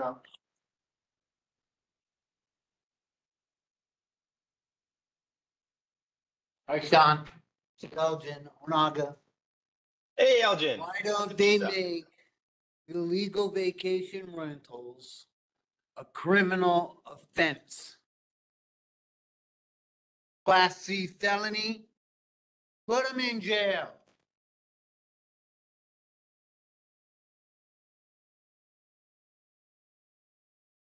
I'm not sure how to answer that question. Not the worst idea I've ever heard. You also have to remember that a lot of these owners, in fact, I believe as of our last statistics, the majority of these owners are out of state. So we would be serving warrants in other states that don't have these laws. There's still due process. There's still the Fourth Amendment. It would get challenged in court. It's potentially unconstitutional. But yeah, in theory, why not? Well, any other questions from members of the public in person? Okay, we'll go back to you. Real quick. Okay, one more thing. We talked about traffic. I'll save my other vacation rental questions for another time. But we talked about traffic. Is there anything being done by the city and county and or state to expand bike path situations. I know before they built the Le'ie bike path, no one ever thought it would get used. And now my kids ride to school on there. Everyone rides to school. There's only, I don't want to throw names out there, but Pam Palmer would ride her bike every day to school for, I don't know, 40 years with no bike path. And everyone said, oh, she's the only one that uses it. We don't need a bike path for her. Everyone uses that bike path now. Why can we not expand that to Ha'ula, to the high school and even beyond? I mean, can we get state funds to expand that all the way to Sunset, even connect it? So we have some sort of community. I'm done. Thank you, Sean. Sean, can I answer that question? Please. So actually KCA has been working on that very specific issue. So we recently submitted a request, an email to DOT at Sniffen with Sean Quinn's office letter of support, with Matt Wire's office letter of support, with Benton Awa's letter of support, as well as Olauloa Neighborhood Board, as well as KCA's letter of support. So DOT at Sniffen did respond and said that they will prioritize that segment of creating a bike path, pedestrian bike path. Specifically, bike path all the way to high school and then also to the residential. And so this is a smaller part of a bigger project. So North Community Electric is also working on connecting Ka'ena to Kokuku. So we're hoping that, these bike paths can be completed in segments. And so that is forthcoming. And so, yeah, exciting, but hopefully, yeah, we're waiting for a response. I did give a follow-up email to Ed Smith about having this initial meeting that he suggested that, suggested happy to get this started. So I'm able to give you more, positive, updates. Can I add something, honey? Oh, Board Member Miller, go ahead. In adding to, she's right, because when we first started that bike path, everybody said it was a waste of time. And we said, but that would be, and then they went further on with that we could have the bike path. We wanted to connect it to the high school and from there go back to Turtle Bay and on to Sunset because they have a bike path there. So the connection, it was talked about, they wanted to do it and somehow it got stopped. But we still, I think, as a community, we need to do it. Because, and you're right, people saying, oh, nobody's gonna use the bike path. But I pass there every day and people are on it. Project, Thanks, Sean. So,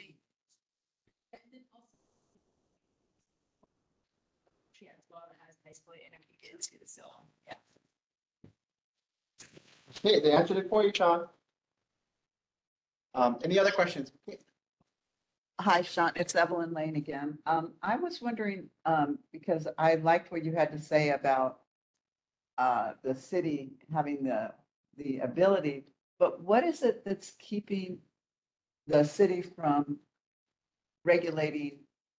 What do you think is the problem? Is with getting people to move in the direction to work on this island to do what other islands are doing for vacation rental problems?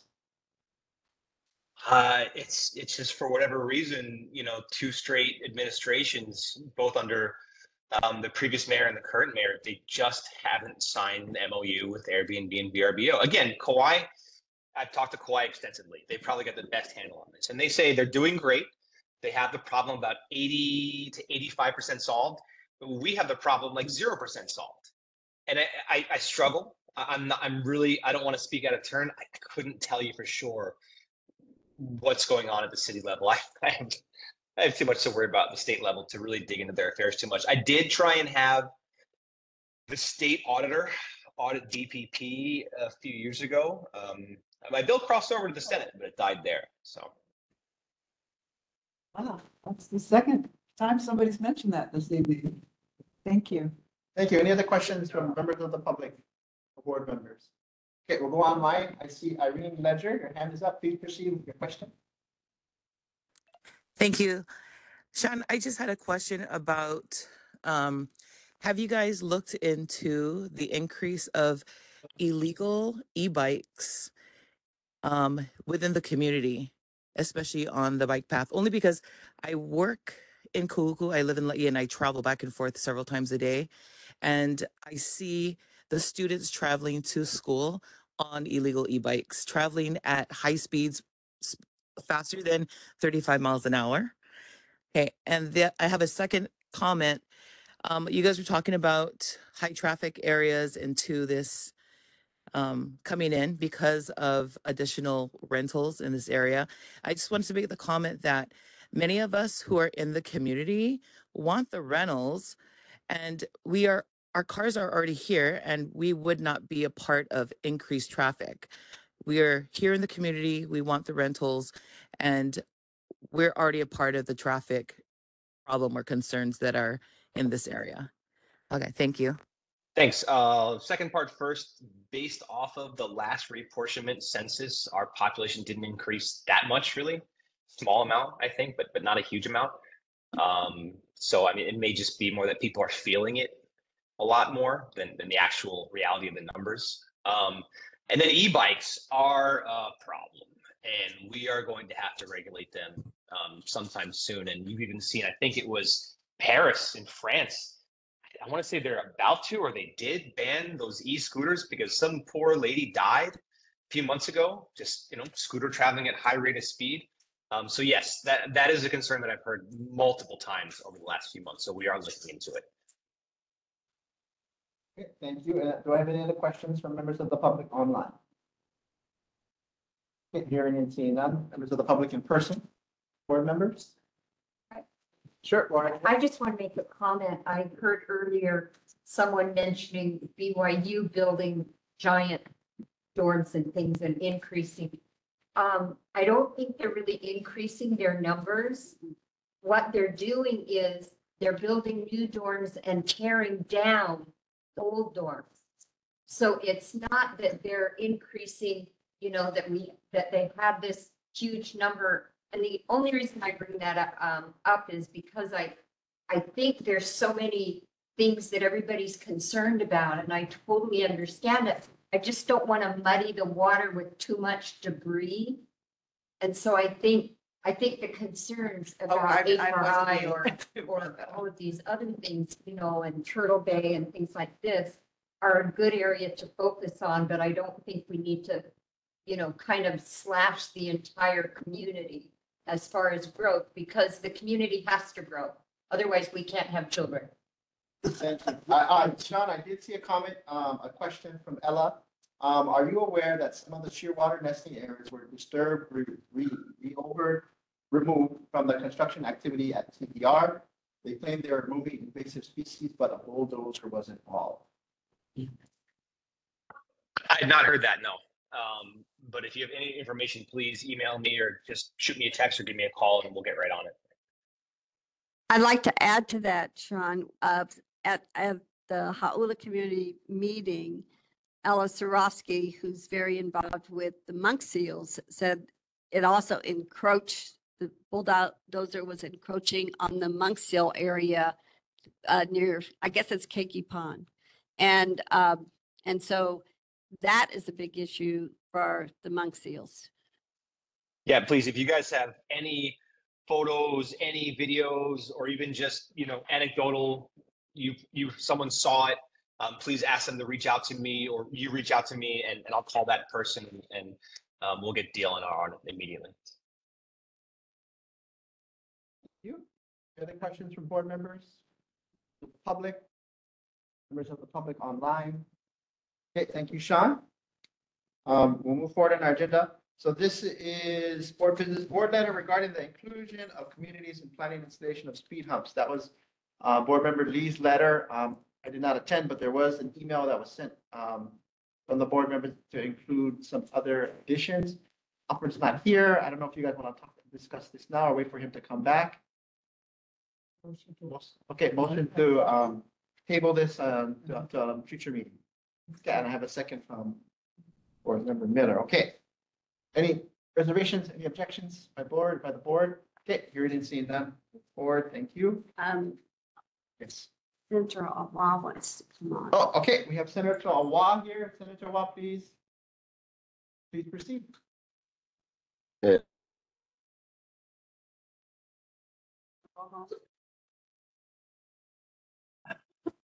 Not on my report, but Sean, thanks for answering all of the legal vacation rental stuff.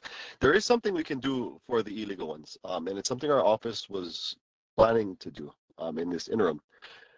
If how do I explain this? You take at that illegal one right across PCC. I think there's about 3 houses right there. It's the yellow ones.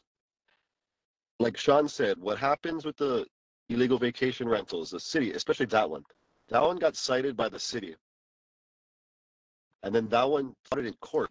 And the city tells us that when these illegal vacation rentals fight them in court, like Sean said, you got to go to, all of the people who are staying there to be on your side and be against and basically tell the truth, which can be difficult. But we had an idea, and we only pitched this to certain people in the community. But if the whole board wants, seeing that it's such a big deal here and there's so many questions, if the community wants to shut down these illegal vacation rentals, we can do that. And the way we can do that is if we stay there, and the people who stay there,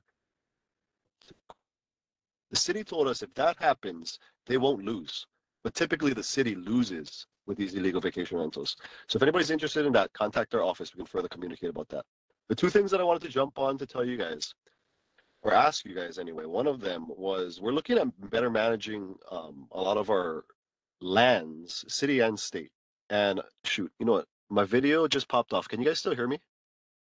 Yes. Okay.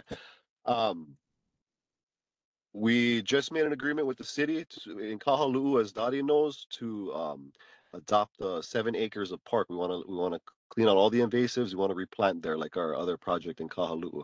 There are other sites in our district. For instance, the front side, the flat side before the fence of Sacred Falls. I wanted to pitch it to you guys before we make any kind of moves, and just kind of throw the idea out there. We're looking at turning these unmanaged lands. The DLNR does not want that land. We're looking at either getting it in the hands of the Agribusiness Development Corporation, a state agency. They focus on growing wherever they can. They like that area because of the water and the flatland. Again, nothing's going forward because I wanted to run it through you guys first. And that site, specifically, I just wanted to see if there's any interest in either turning it back to a park. That front, there's a lot of, overgrown big trees over there. If there's any interest in doing that or not. If there is, we'll push, whether it's a park, whether it's food. But there is interest on the state side, especially the DLNR with giving that up. And if there's any more lands, by the way, let us know, because we want to plant as much as possible and we want to clear invasives across our district. Secondly, we heard a lot of concerns about HRI in La EA, the current 2 houses that they're trying to build, and then their 74 unit plan for a bunch of properties along the shoreline there. So we met with them, and knowing that they're going to move forward with these plans, I know the community, you guys can try to stop it, if you want to, but no, in our mind that this is happening because they have the right to do that. So we went in to talk to them. We wanted to make sure if anybody knows what we're about getting homes for locals only. And we told HR there's no homes go to anybody not from this community. And so HRI, what they did was they wrote us a letter. I can get you guys that letter. Again, I apologize. This is impromptu. I just got off a flight. I'm in my car. I just got home. But in that letter, they basically said that these units are going to reduce people in our immediate community who are being priced out of paradise. That's somewhat of the wording. I'll send you guys that letter. That development, I know it's a big issue, so we can talk all about it. But I just wanted to give those updates to you guys a fast one.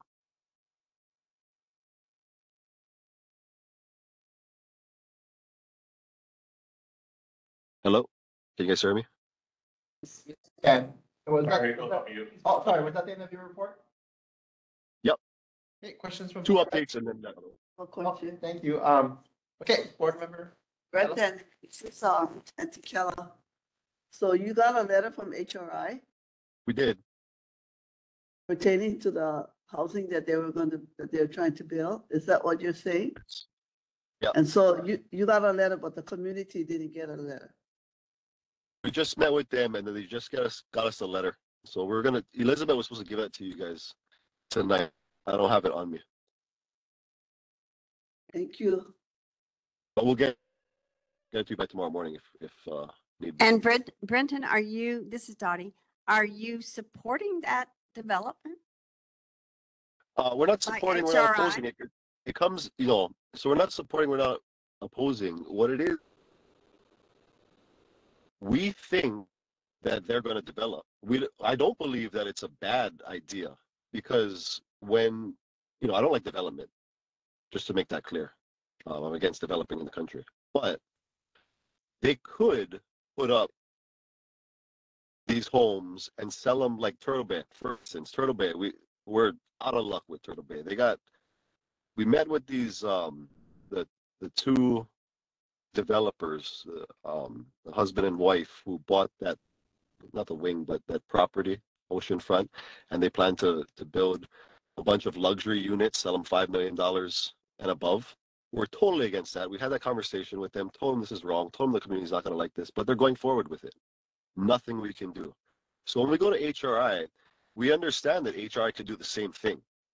But instead, HRI is saying, no, we're gonna get this to the local people in this community. And so when you ask, do I support, do I oppose?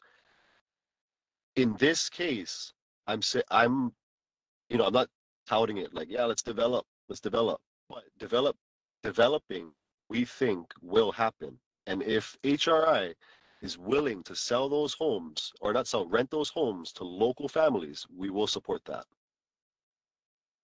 Over the concerns of the local neighbors who they have just tramped on and ignored. They don't own that road. They had no permission to do that from all the other families there. You're right. You're right on that. And so that's why the residents came to us, and the city then went and I don't know what happened with HRI, but with that. And so that is all happening right now. But does that stop the 74 unit plan? I don't think so, unless the community. I don't think it's. You tell me otherwise. Did you say 74 units? Let me check. It's 74? Let me check. Hold on a second, Dottie. Let me check. Like I said, I'm just impromptuing this right now. A building. Why don't we, where's he? Hang on. Looking through my email. Why don't we instead preserve the rights of our citizens who live on that lane and not disturb them illegally? They went in there, pulled out trees, had no permit when they got started, didn't give notice to all the residents. And how could you think this is good at all? I know we need affordable housing. Let's get behind.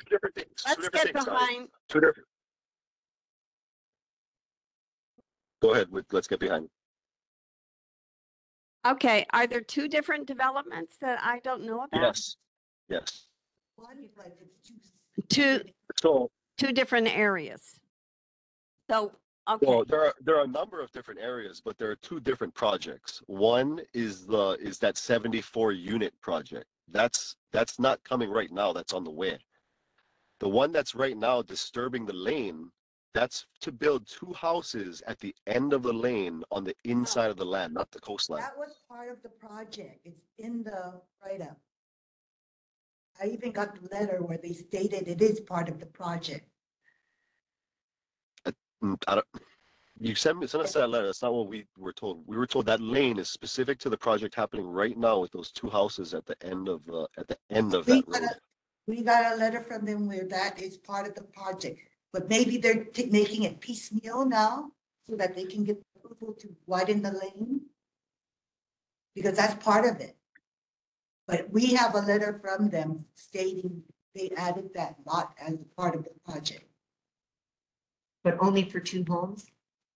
No, there's a separate lot behind it. They're going to put 42 homes there. That's one separate lot on the opposite side of the ocean. Okay. Did in part of their plan. I can even show you the picture of where the rendering. Okay, do we have any more comments, questions for the Senate? I just have- Okay, Senate? You mentioned, that front area of Sacred Falls, is that what you said? Yeah. Did you Yes. talk to the Haula or Punalu'u Community Association about that? Or is this the first time? This is. Like, yeah, because I feel like they need to get pitched first before us. I Are mean, they aware of I'm that? coming here. I'm coming here. We can go there. Like I said, there's nothing happening. There's no plan. We're talking right now. So this is the first time we're talking about it. Okay, thank you. Thank you. Okay, we'll go to Evelyn Lane, I'm wondering, who's coming up with these, ideas to do the, Sacred Falls idea? Is it, a community member or is it the government? Who's No, proposing? it's our office. So what we did when I first got in office, we realized that there's a lot of acreage of usable land that the state either doesn't want, the city doesn't want, or both of them just can't maintain. And so we started with this easy one, which is the state DOT's land. We just secured 7 acres with the city or just overgrown brush next to Keahiakahoe in Kahalu. It's been 20 years of just overgrowth right on the beachfront. Sacred Falls, when we saw usable land, there's water, it's flat. There's lands down the district that we saw when we first got in. And so now we're having these talks. We've started some projects and we're having talks about others. By the way, if you guys say leave Sacred Falls alone, easy for me. That's why we're having the conversation. Okay, thank you. Any other questions, comments? Okay, you know the day that you met with HRI and I came out, you folks were on your way out and I stopped you folks? Yeah. And then the first thing when I told you about how we didn't want that many units and you said, well, that's what we want, right? And I said, no.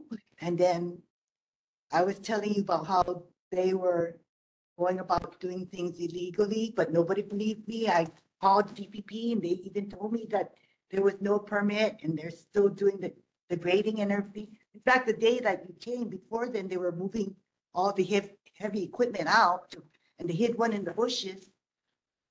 You know, you couldn't see it from where you folks were standing and talking, but there was, because the next day, the inspectors came and they saw it in the bushes. So the inspectors And- came, had that meeting, and then we followed up with them. But No, So- I called them and they Just told us one. they were gonna come out.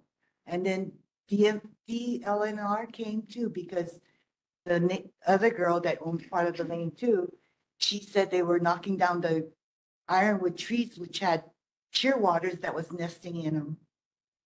So they came out to check that. And then, what was the other thing the rentals. They say they're gonna rent to locals, but so far they haven't. The ones that rent now down the lane from us, like I told you, it's no locals. It's all people from the mainland, students and everything. And we know because we see them every day. And they park on our lane when they should be parking on their own property. And they're blocking our driveways. But we know because he delivers the mail too, so he knows who they are. So they can lie all they want, but we know the truth. I know exactly what you're saying. I've seen it. It's truth, like you say. We weren't there to have the discussions to try to make sure that we're here now. If we fail, fire me. That's on us. But we're trying to find some kind of middle ground. Well, if they don't build those multiplexes and stick to the single family unit, that's fine. That's what that area is zoned for. Single family units. Yeah. But not these multiplexes. That lane is not made for that much traffic. Can you imagine if there was a tsunami or anything, it'll be all stuck. We had Just our family alone, the time we had to move for the tsunami, we had to wait about 10 or 15 minutes to get on the freeway. I mean, the highway, You know, I because understand everybody that. else was driving. Understand that. And that's So why with we, over 100 cars coming out of that area, it's no way gonna be, we won't even have a chance to get out of there. Okay, thank you. Is there any other comments or questions for Senator? Sorry, yeah, microphone. Oh, sorry.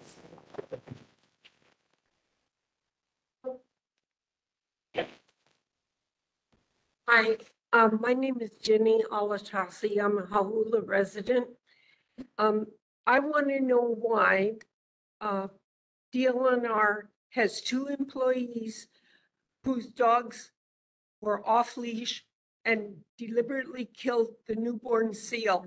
Those 2 employees are still employed by DLNR, and I want to know why. Why haven't they been fired for breaking the leash laws?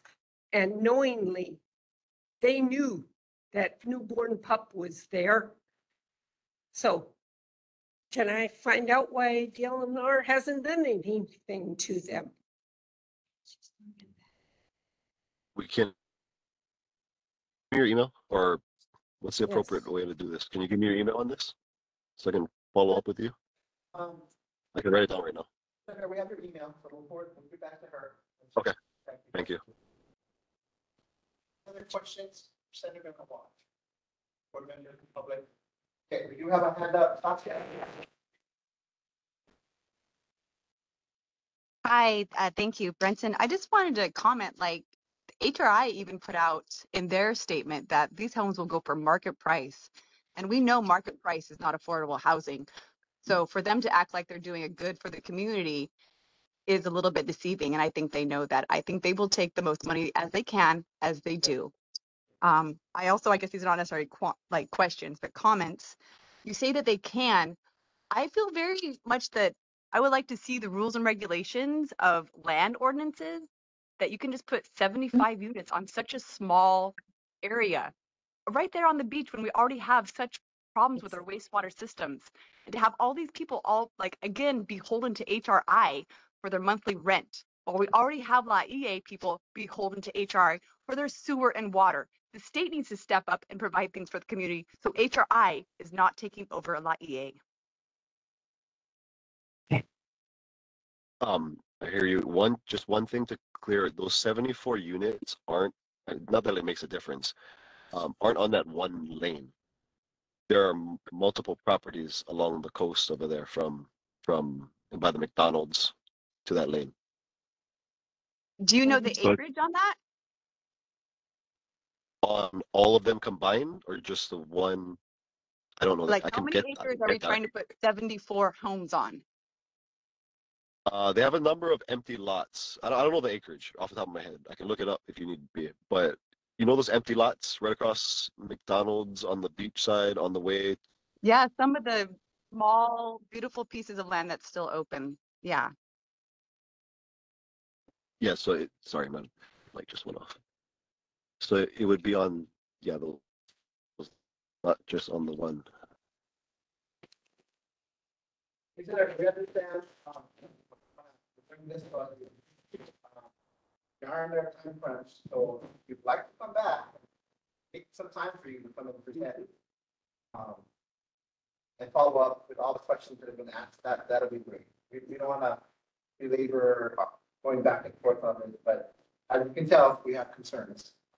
Yeah, you guys want to have, if you guys just want to have a community meeting on it, we can organize one because it's a big deal.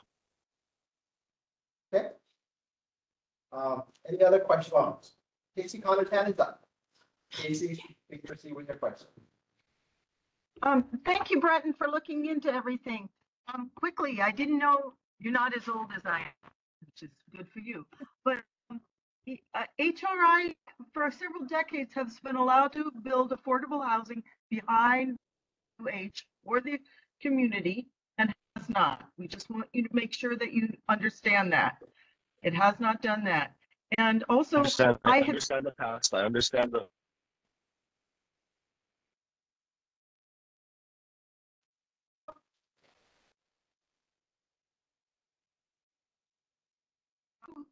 working by illegal vacation rentals.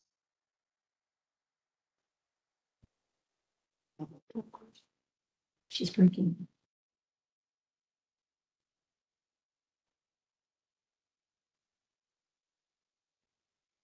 Sorry, Casey, we can't hear you. You're breaking up.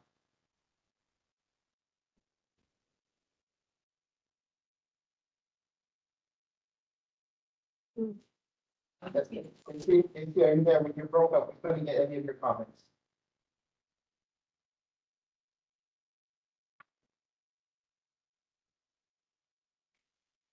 Casey, unfortunately, we can't hear you.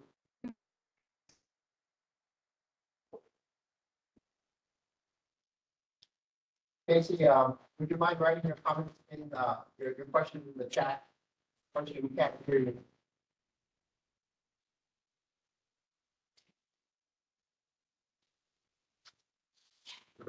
Just put that in the chat, please.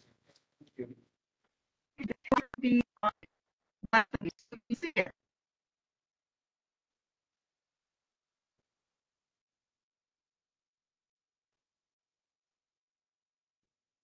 Okay, thank you, Casey.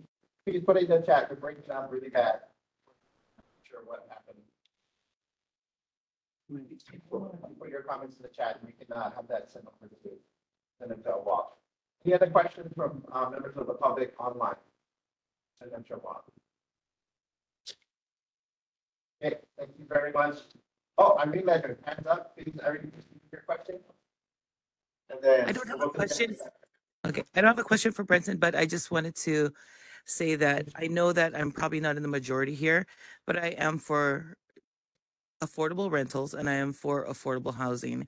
And I may not agree with everything that HRI does, but I love that they are giving us the option to stay in Hawaii and stay in Laie and have affordable rentals. I know several people from Laie and also who work at Kahuku with me who rent from HRI. And currently the rent is between 15K and 3K, sorry, 1.5K and 3K. And it's affordable for people who are local right now. And if they say that they're going to continue it, we don't know if it could go up because of inflation and other things. But I think for the most part, I have to trust that this is a viable option for myself and for my family to stay in Hawaii. Thank you. Okay, thank you, Irene. We have a question from a gentleman here in the back. It's roughly 8 acres that we're talking about on HRI property, Gentleman said there's 8 acres separated about by nine separate lots. by 9 separate lots. Thanks for that. Okay, any other questions? Casey? Oh, yeah, Casey, you're sharing your screen. Can you please unshare? Just so that we can make it easier to see everyone. That will just. Okay, hearing and seeing no other questions from members of the public in person or online, we'll move forward in our agenda. I know there's a lot of stuff, but are there, back to the illegal vacation rentals, just like Sacred Falls, we want to prioritize things the community wants us to put our effort to. So if better managing lands is not in Law's top priority, then, we'll do something else. But one of the things I heard tonight just by logging on was the illegal vacation rentals and how to stop them. And we can talk about laws and all that stuff and be in the situation that we're in, or we can actually shut them down. And I just want to know if there's anybody who knows anybody who wants to take part in doing that with boots on the ground work. I don't like that phrase, but that's literally what it is. Like a sting. I want to. Okay. Brendan, I have one last question from a gentleman here. Please proceed, your name and please speak into the microphone. Hi, Brenton. This is Elgin Onaga. I was talking to you about the illegal vacation rentals over at Hano Hano. And I brought up the idea about calling these vacation rentals, making booking the rental and being an agent so that we create what you were saying, that we can go to court and testify that we rented from these people from a vacation rental. I got 2,000 people that are my friends in the United States that I already talked to that would rent these illegal vacation rentals and then go to court and testify against these people and get $10,000 a day fine from them because these people are criminals. They ganged up on me. They stole my car when I went to testify in court against them. They took all my illegal vacation rental t-shirts out of my car, threw it all over the place. They're criminals. They're ganging up against us. We need to do something about these people. Let's gang up against them. I don't know about gangs, but we do have a plan. We just would need individual support from the to be involved all the way through to court, like you mentioned. So if anybody is interested, let us know. If not, we know where the interest is. The other questions, comments, concerns? Okay, let's move forward in Thanks, our Mike. agenda. Thank you. We look forward to seeing you next month.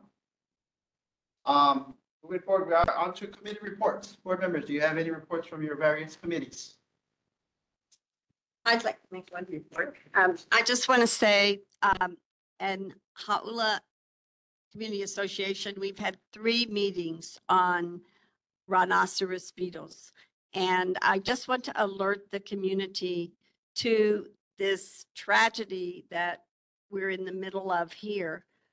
We are losing all our food security if we just let this happen. We must work together. So I just want to give you information. If you want to call me, there are a couple of different treatments that are cost effective. We've met with some people. And if you want information on that, call me at 808-293-5000 and just say you want information and leave your name. If nobody answers, leave your name and number. We'll call you back with the information and answer any questions you have. But we all need to play our part and get rid of these rhinoceros beetles. Thank you.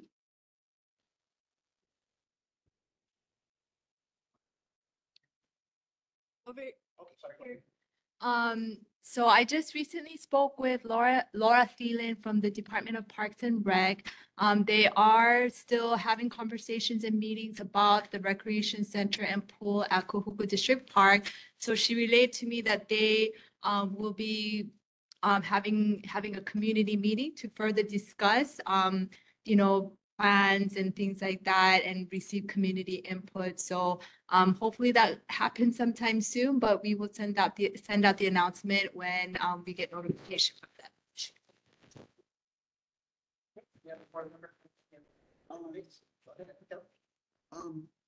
I just wanted to report that we had at the Kahuku High School, Kahuku Library, the Legacy of Hula, which contained myself, Side Bridges, and Kawai Kapu. And it was really well attended. But like anything else, the libraries always have a small space. But it was really well attended, and the Merit will be doing their revealing of reopening. We're still open, but just to the renovation that was going on, we're going to have it on September 25th from 10 a.m. to 2 p.m. And everybody's welcome to come and see the new renovation, and hopefully that you'll be there to enjoy. And I like to leave the word ho'okipa, which means to embrace, to take care, to make sure that we're good to everybody. So Mahalo, that's just from the culture. Thank you. Yeah. Board members? Yeah, and then also regarding the rhinoceros beetle, one of the areas we've been looking at is food security. The rhinoceros beetle attacks most anything, including the breadfruit. The thing I'd like to share is that the Breadfruit Summit, which was launched here in 2014, it's now moving on its own. The university is no longer involved. It's now have some membership throughout the region of, it started with 40,000 people. Now it's 90,000. So last year it was hosted in Rarotonga. This year it's the Kingdom of Tonga. Next year it's going to move into Melanesia. Breadfruit, people are beginning to realize, is the source, the food security source for disaster. Because if you purchase your food at a store, it doesn't grow back. So one of the other areas that we're looking at too, I hope to be able to report at our next board, probably in October, is we're working with a retired miller who's looking at milling, drying, and flour making of breadfruit. Because breadfruit has a 3-year shelf life. And so once we can dry it and secure it in freight containers that can provide the kind of food security in a disaster situation that would be of benefit to all of our people. Reports. Okay. We're going to move on to community announcements. So is there any announcements from the board members first, and then we'll go to community members? And just so you know, this is announcements, anything the committee wants to bring up, you have 2 minutes to share whatever it is on your mind.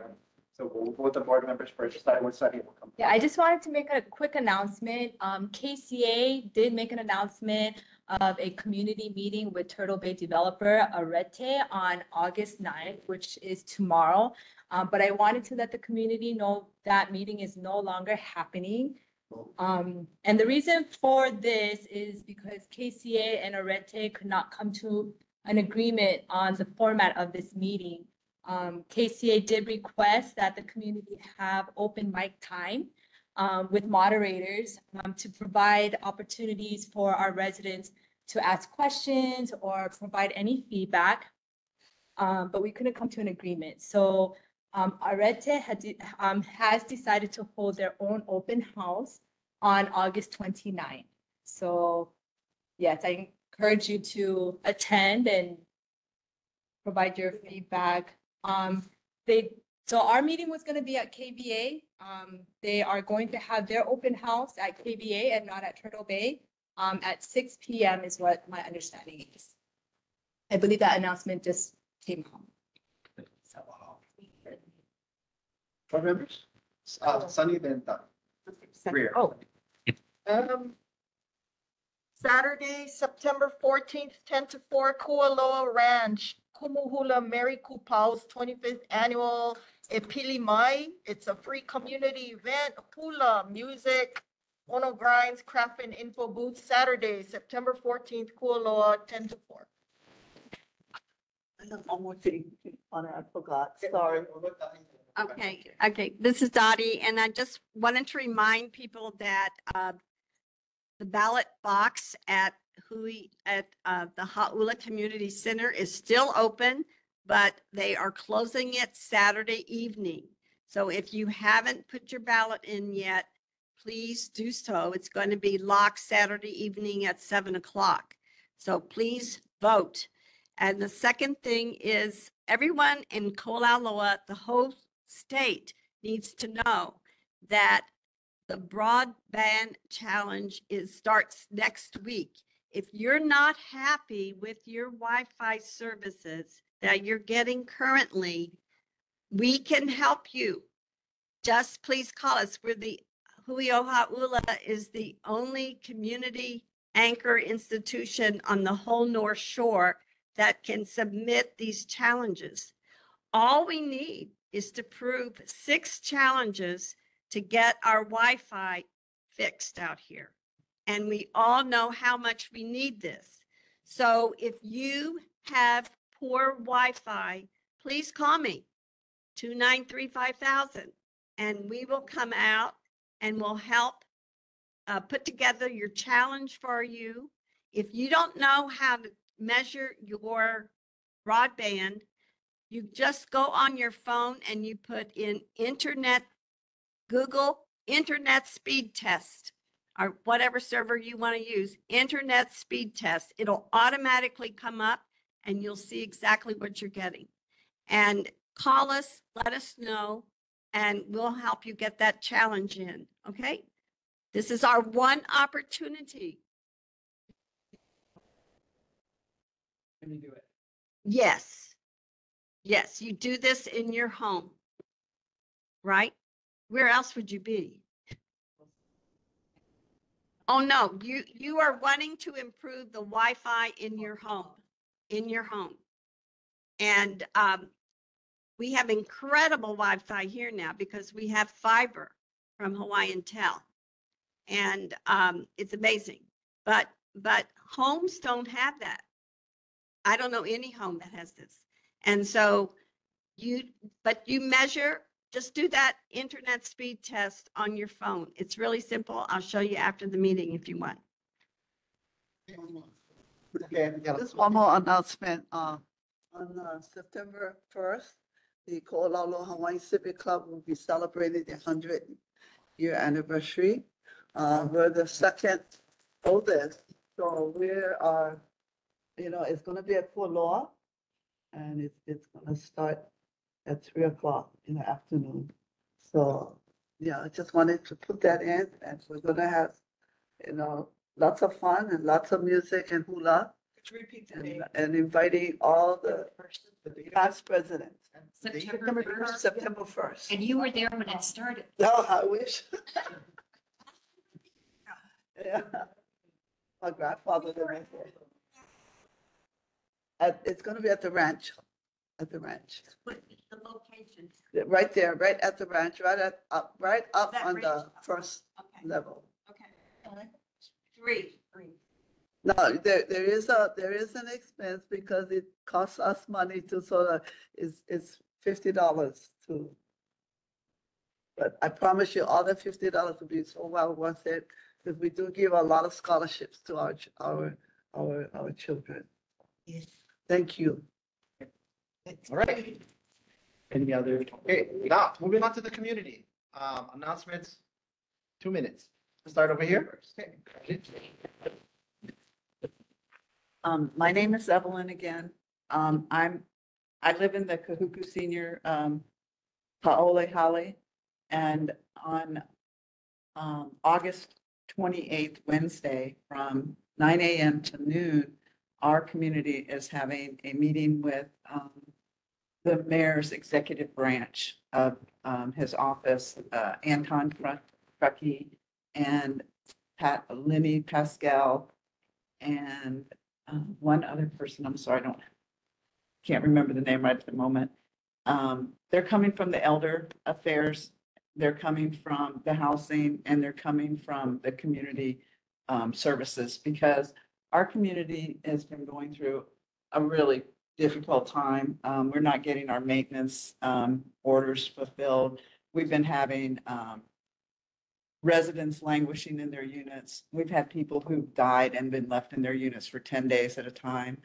And so we went to Ernie and I went to the mayor's town hall meeting, and we explained some of these problems. And we got together with Anton and some of the other representatives, and they're coming out to help us. And we're, every day we have new incidents, and we had a major one today that caused a letter to be written to the ombudsman. And so if there are people here that represent any agencies or just want to support us in the community, you're welcome to come to our meeting. You might have to park on the street though, because we don't have very much parking in our community. It'll be in the community center. It'll be in our community center, yeah. And right at this point, we haven't informed the management that we're having this meeting about them, but we did tell them that there were people that were coming to the community who wanted to lend support to us to help us deal with our concerns. So that was the statement that we gave to them. And HUD's coming too. Oh, and you got, okay, thank you. So we have HUD. Let me just finish one thing. We have, Matt Wire will be there. Matt will be there. Yes, thank you. And we have Tamara from the library is coming. Dee Dee from KO Mamo, thank you. And we have the navigators are coming and Dottie is coming. And now we have HUD coming as well. So if any of you have people who live there or have experienced any of the concerns of our residents, we would be happy to have you come and, put your message in the ear of the city. So, because they own the lease that is leased out to the owner of the property. And they're the ones who could, and have in the past terminated leases on managers that don't do their jobs or owners that don't do their jobs. Okay, go ahead. Good evening. My name is Ernie Foster. I'd like to elaborate more on what Slane had pointed out. A month ago, at the town hall meeting, I spoke about the seriousness of what's going on at the Holy Holly and Kuku senior citizen homes. My statement that I pointed out was that anyone that makes a complaint to management has threatened them with eviction. There was a woman that came about yesterday, and she was a resident. And her sister is there to help her out because both of them are having some very bad physical and mental problems. And apparently, the sister that came to help her had a stroke at the location where her sister lived. They went to talk to the management yesterday, spoke about the fact that the stove is not working and the refrigerator is not working. And the manager told her this, quote, "We're going to evict you." Because legally his sister is staying there when she's not. She's there to help her out because of her difficulties that she has. This is the kind of problem that we've been facing at the Holy Holly. We need to understand what we need to understand clearly. It's much more serious than what people think it's going on paper. You need to come there to talk to the residents themselves, see the seriousness of what's going on of these problems there. And we're having others to understand the fact that, yes, on August 28th, having a meeting there at our community center is very important for people to understand what is really going on. And the city has taken their part in getting involved as well. And Anton Troki of the director of consumer service customer service for the mayor's office, and indicated that he'll be sending staff there as well. And we need people to understand, even among the grassroots, that this is the kind of problem that's going on at Kahuku. And we're hoping that the whole community association and their members can come down to see what's really going on as well. And it's a lot more serious than what people think is going on. And this is kind of threats that people are facing there at our location. We're taking it on our behalf. Can you wrap it up, please? Recognize the fact that even us is being threatened by speaking up about these kind of problems. We're not afraid about speaking up because this is the right thing to do. And that's what we're putting out to everyone here. This is the right thing to do. Just the fact being our rights of members of Hawaii. Thanks, sir. Thank you. Okay, any other community announcements? Man, yeah, we'll go to the people here first. And then we'll jump on.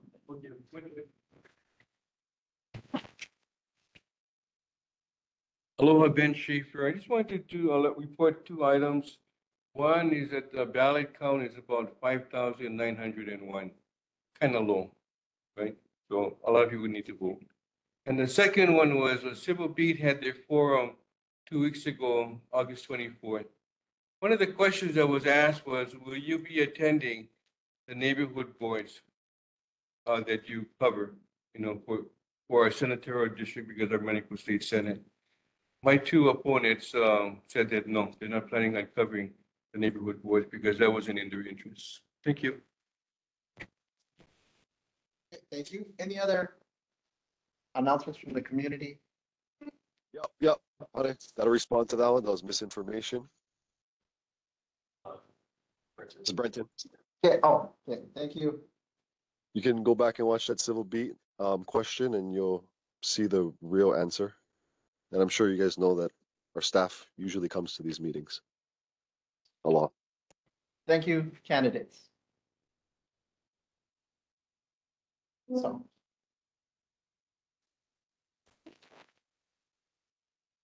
Hi, this is Jenny Olauloa. I was just wondering, when Tusi was talking about the breadfruit program, I forget, initiative, yeah. And the senator was talking about Sacred Falls. Why not put in breadfruit, coconuts, do a micro forest there? Anyway, just a thought. Thank you. Thanks. Any other community announcements from people in person? Okay, we'll go to online. Jessica, I see your hand up. Please proceed with your announcements. You have 2 minutes. Okay, aloha, thank you. I'm Jessica Dos Santos. I have it in the chat as well, but I just wanted to encourage folks, in addition to attending the Turtle Bay Open House on the 29th, it's important to understand that it's not going to be like an open mic kind of forum. And so if we want to join in helping our community and advocating for our community voice and shaping the future of our beloved Turtle Bay coastline, we are encouraging folks to take a look at the slides that I had presented to the Kahuku Community Association meeting on 7/16/2024, as well as a Google form. I feel like our voices should be heard in a sooner than later. They need to be heard loud and clear. And so I just want to encourage everyone to fill out the Google form, review the slides. I linked both the slides and the Google form in the chat box. Thank you so much for allowing me to share that. Hopefully folks can share it on social media, email your friends and family. This is really important that we, engage in this as much as we can as community members to ensure that our voices are heard and that the developer is listening. Thank you. Thank you. Any other announcements from members of the public online? The slide link doesn't work. Okay, Jessica, can you fix that? Yes, I'll try to fix it right now. Thank you. Good, thank you very much. Okay, if there's no other public announcements, so I do have one I just wanted to share with everyone. So this has come up quite a bit from what I hear in the last couple of weeks. So policies and procedures that are not necessarily official, but for neighborhood boards. A lot of times neighborhood boards will always follow the lead of the community association for the area affected by either development, problems, issues, or whatever. We're there to support the communities and their associations. So a lot of times if you have a project, like if it's an SMA project for a house, like an example would be the one across the street right over here there, because it's close to the shoreline, it required an SMA permit, meaning it had to come before the neighborhood board. That's part of their checklist. Now, when that email gets sent, I'm like, great, go talk to the community association. Every community association in olauloa is represented here. All of them. And if whatever complaints come up, the community association people will reach out to you folks. Now, and that's the policy and process, right? So like I had a discussion with Sunny. Turtle Bay did not respond or they pulled out. So she's asked me to see if the neighborhood can help us do this meeting. So we will do that. But the board is here to assist the community associations because they are specific boots on the ground. So anything that comes up, bring it to the board. We're going to push it back to your community associations because that's where the support is. That's where we team up and work together as a community to get things done. So I just want to put that out there for everyone to understand. That's kind of the process. Senator Awa, please go to those community associations. That's the process. Let's do it the right way so that we can get it all set. Well, that's my announcement. With that, we will, if there's any other announcements? We will close this meeting. Well, I can't close just yet, sorry. Gotta do. No, approval of the minutes. Approval of the Thursday, June 13th, regular meeting minutes. Do I have a motion to approve the minutes? Nadia, motion to, do I have a second? Right? Okay, do we have any objections, concerns, reservation? All right, chair votes aye, that is passed. Board announcements, the next meeting is scheduled for Thursday, September 12th, 2024 at 6:30 at the Holo Community Center via WebEx online platform and in person. Thank you very much, board members. Do we have a motion to adjourn? All right, second? Okay, objections? Done. Thank you, everybody.